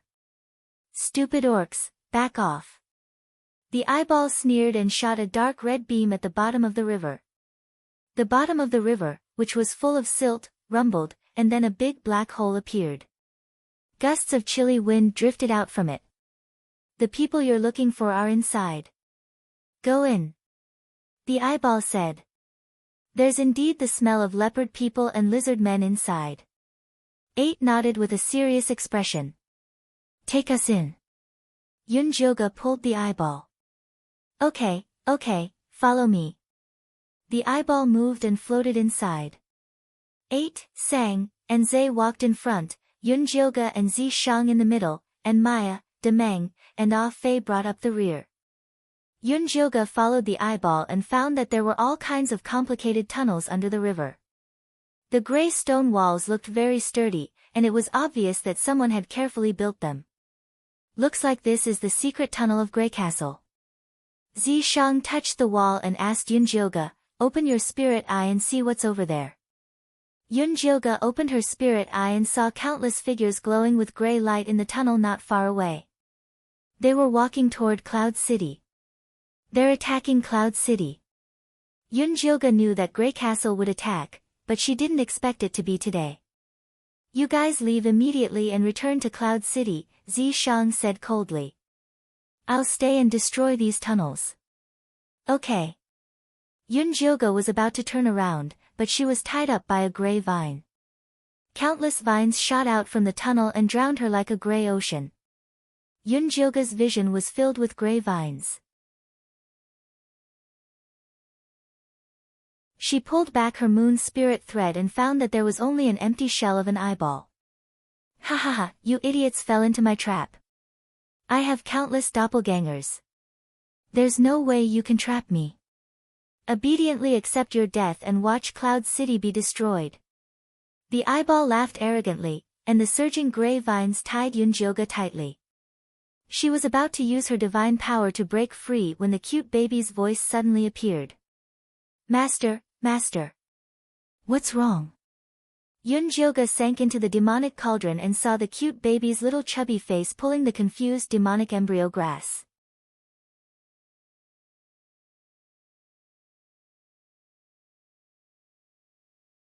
Chapter 539. This stupid eyeball is so arrogant. Why don't you let Xiao Chao out to catch it? Did you forget about Xiao Chao again? The baby said unhappily. Who said I forgot about it? I'm about to let it out. But are you sure Xiao Chao can really catch that eyeball? Yun Jioge looked at the innocent Xiao Chao. After a while, Xiao Chao had grown taller. She was already the size of a 3-year-old. The baby knitted a green cloak for him. Finally, he wasn't naked anymore. Of course, Xiao Chao is a demonic fetus. She's born to restrain all kinds of demons. The baby raised his chin proudly as if Xiao Chao was born by him. Xiao Chao, are you sure you can do it? Yun Jioge ignored the baby's bragging and looked at Xiao Chao. Cho, catch. The baby grinned, revealing 2 white teeth the size of rice grains. Go! Yun Jioge released Xiao Chao from the demonic tripod. The gray vines that were attacking Yun Jioge suddenly trembled. They turned and ran as if they saw something terrifying. Cho, don't run. Black mist floated around Xiao Chao. She ran toward the floating eyeball with her short legs. Ah, brat, go away. The eyeball screamed and flew toward the exit. Catch! Xiao Chao stretched out her meaty claws and grabbed at the sky. The eyeball was immediately fixed by an invisible magic. It struggled with all its might. Its eyes were even bursting with blood vessels, but it still didn't move. Ah, Cho. Xiao Chao stood on her tiptoes and plucked the eyeball. She rubbed it in her hands as if she had gotten a new toy. Save me, the eyeball begged for mercy. Don't you have countless clones? Run again. Yun Jioge broke free from the gray vines and took the eyeball from Xiao Chao's hands. He pinched it hard. King, have mercy. The eyeball begged pitifully. Actually, I'm just a clone. It was destroyed just now. Remove these vines immediately and release my companions, Yun Jioge ordered fiercely. Yes. The eyeball removed the sea of gray vines as quickly as possible. Zhe and the others fell to the ground, but they didn't see Zishang. Where did the other one go? Yun Jioge asked the eyeball. I don't know. He disappeared just now. His eyeballs moved left and right as if he was shaking his head. Miss Yun, Master Yi Zi went out from the side tunnel. He wants you to take us away. He's in charge of destroying the tunnel. Zhe got up dizzily. When did he tell you? Yun Jioge asked. Just before the branches came out. As soon as he said that, there was a rumbling sound in the distance. Debris kept falling from the tunnel. Run, that madman blew up the passage, we'll all be buried here, the eyeball screamed. Xiao Chao, hold on to it tightly. Everyone, hurry up and leave this place. Yun Jioge threw the eyeball back to Xiao Chao and then ran towards the exit with the orcs. Please take me back, I don't want to stay with the naughty kid, eyeball screamed. Yun Jioge couldn't be bothered with it. He raised his hand and used his moon spirit threads to block the falling rocks. He finally rushed out of the tunnel before it collapsed. Oh my, Miss Yun, look over there.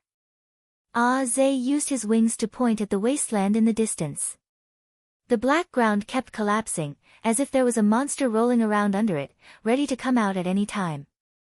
Let's go back to Cloud City first. Yun Jioge could feel that the monster's presence was Zishang. Since Zishang wanted them to go back to Cloud City, then he could handle it. Here. Zhe and Fei turned into black eagles again and carried everyone back to Cloud City. Yun Jioge sat on Zhe's back with Xiao Chao in his arms. He watched as the eyeball shivered in Xiao Cao's palm. Please take me away from here. The eyeball looked at Yun Jioge pitifully. This time, it was really crying. Why are you so afraid of Xiao Chao? Have you seen it before? Yun Jioge found it unbelievable. All demon babies are black. Fear flashed through the eyeball's red pupils. It muttered to itself like a psychopath, "They will never get tired of stabbing you with needles, burning you with fire, scalding you with boiling water, and throwing you into a group of demon rats to watch you get bitten to pieces." Tisk. Yunjioga frowned. He felt his eyes start to hurt. "I'll promise you anything, as long as you don't leave me behind." The eyeball cried like a good girl who fell into a demon's den. "That depends on your performance." Yunjioga laughed inwardly. He didn't expect the naughty kid to have such power. "I'll do my best." The eyeball shook up and down excitedly. Xiao Chao reached out and flicked it with a smile, as if she was playing with a roly-poly toy. "Be good, Xiao Chao. We'll play later." Yunjioga moved Xiao Cao's finger away and asked the eyeball, "You said you appeared after the black rain. Is that true?" "No, I'm actually a magic ball specially trained by Lady Nangongyu for missions. She has trained a total of 300 magic balls. They are scattered in the dead forest to ambush the orc tribes. After we catch the orcs, we send them to Lord Chosun of Grey Castle to make puppets to attack Cloud City." The eyeball immediately explained in detail. "What's Nangongyu's real identity? Why does she train monsters?" The eyeball in front of him was full of intelligence. It was comparable to a high-level monster. It wasn't something an ordinary person could train, not even 1,000 killers. That guy only knew how to fight and kill. It couldn't do such a delicate job. "I don't know what Nangongyu's real identity is. After I was trained, I was thrown into the dead forest. She only gives us missions through the magic pool," the eyeball answered honestly. "What's the magic pool?" Yunjioga asked again. "It's the place where we were born. Nangongyu can observe our situation through the magic pool and control our life and death." The eyeball saw the strange look on Yunjioga's face and hurriedly added, "However, an accident happened when I was born. Nangongyu had already lost control over me. That's why I'm so smart and adorable." "What happened when you were born?" Yunjioga asked curiously. "I don't know. I don't have that kind of memory. But I know I'm different," the eyeball said with a hint of pride. "I can see that." Such a strange personality was indeed not something an ordinary monster could have. "Really? You're really my confidant. I heard those stupid orcs call you Lady Yun. Can I call you that too? As long as you don't leave me with this naughty kid, I'm willing to swear loyalty to you." The eyeball blinked, trying to make itself look more sincere.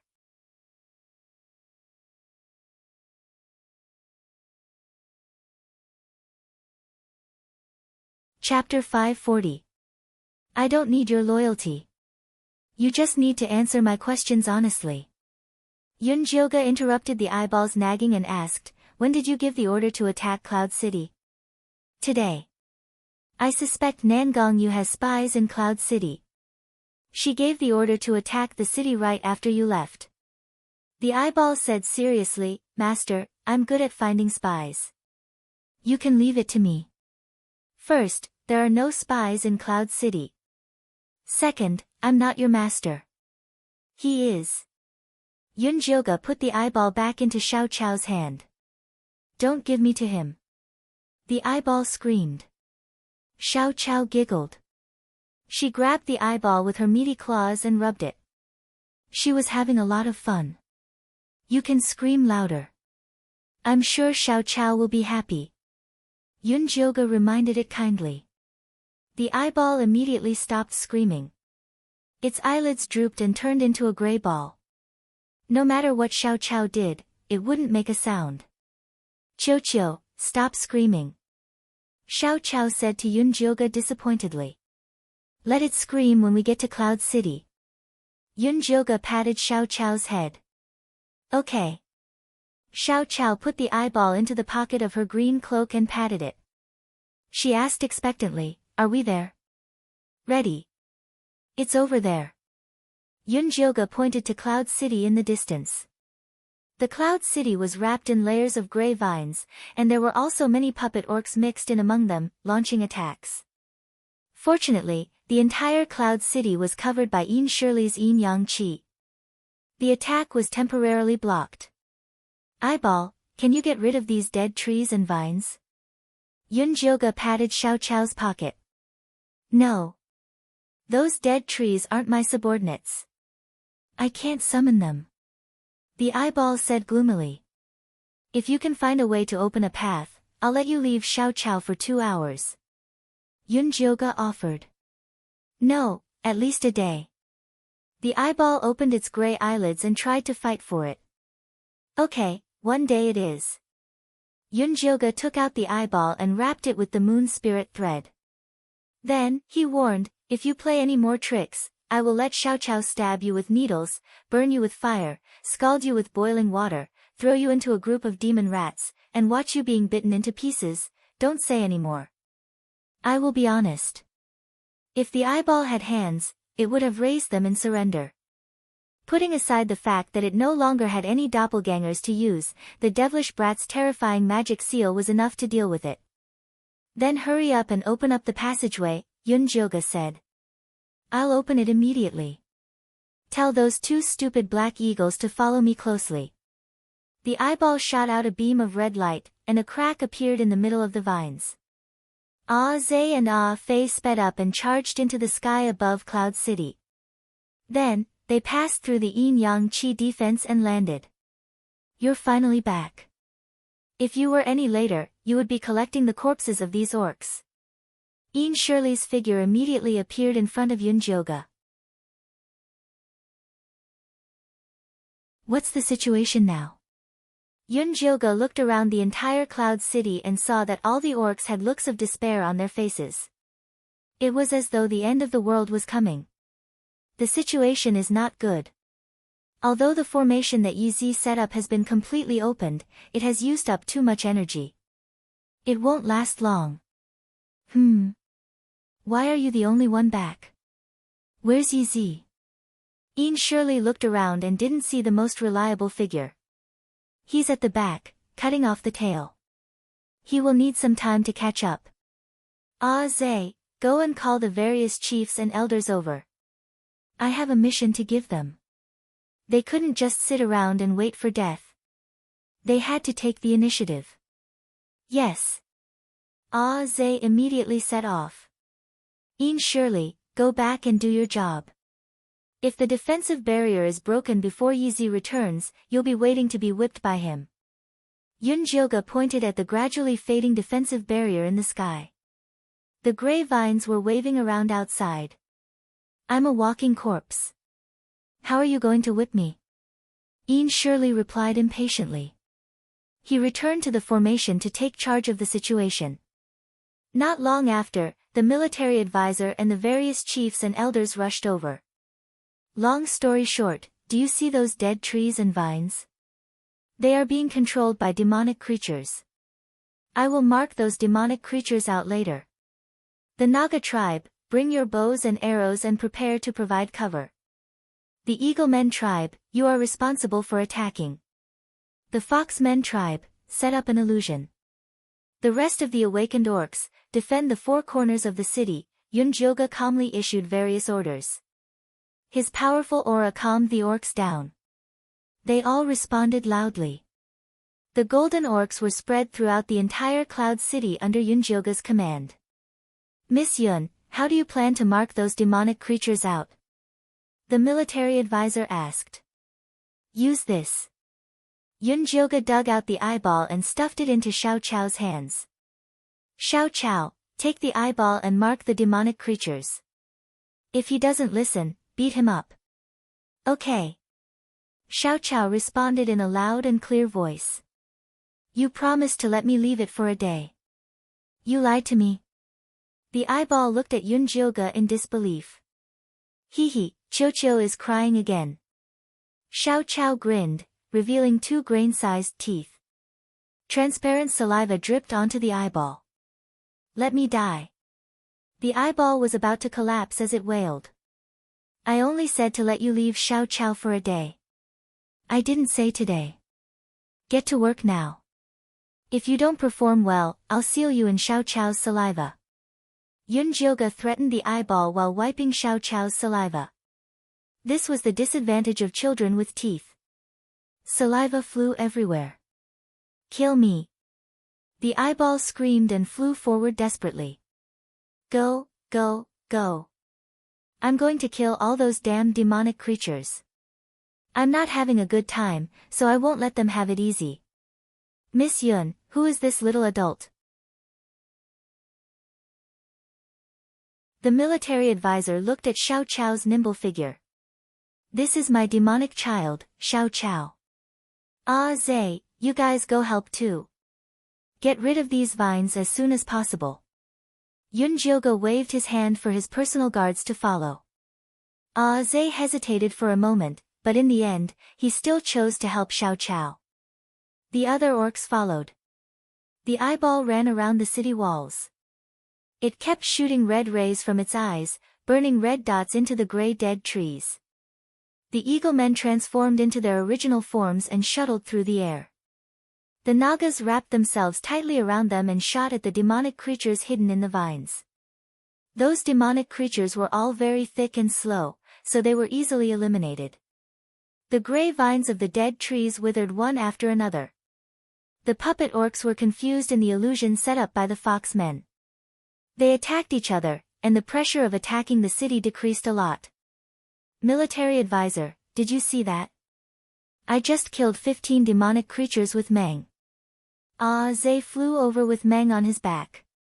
It's 50. How did you count? Meng rolled his eyes at Ah Zay with his crossbow, but he couldn't hide the excitement on his face. It seems that the oracle's tricks aren't that great. Ah Zay boasted shamelessly. Don't let your guard down. There's a kind of demon monkey corpse in Grey Castle. It's extremely strong and fast. If you encounter it, you must distance yourself and kill it.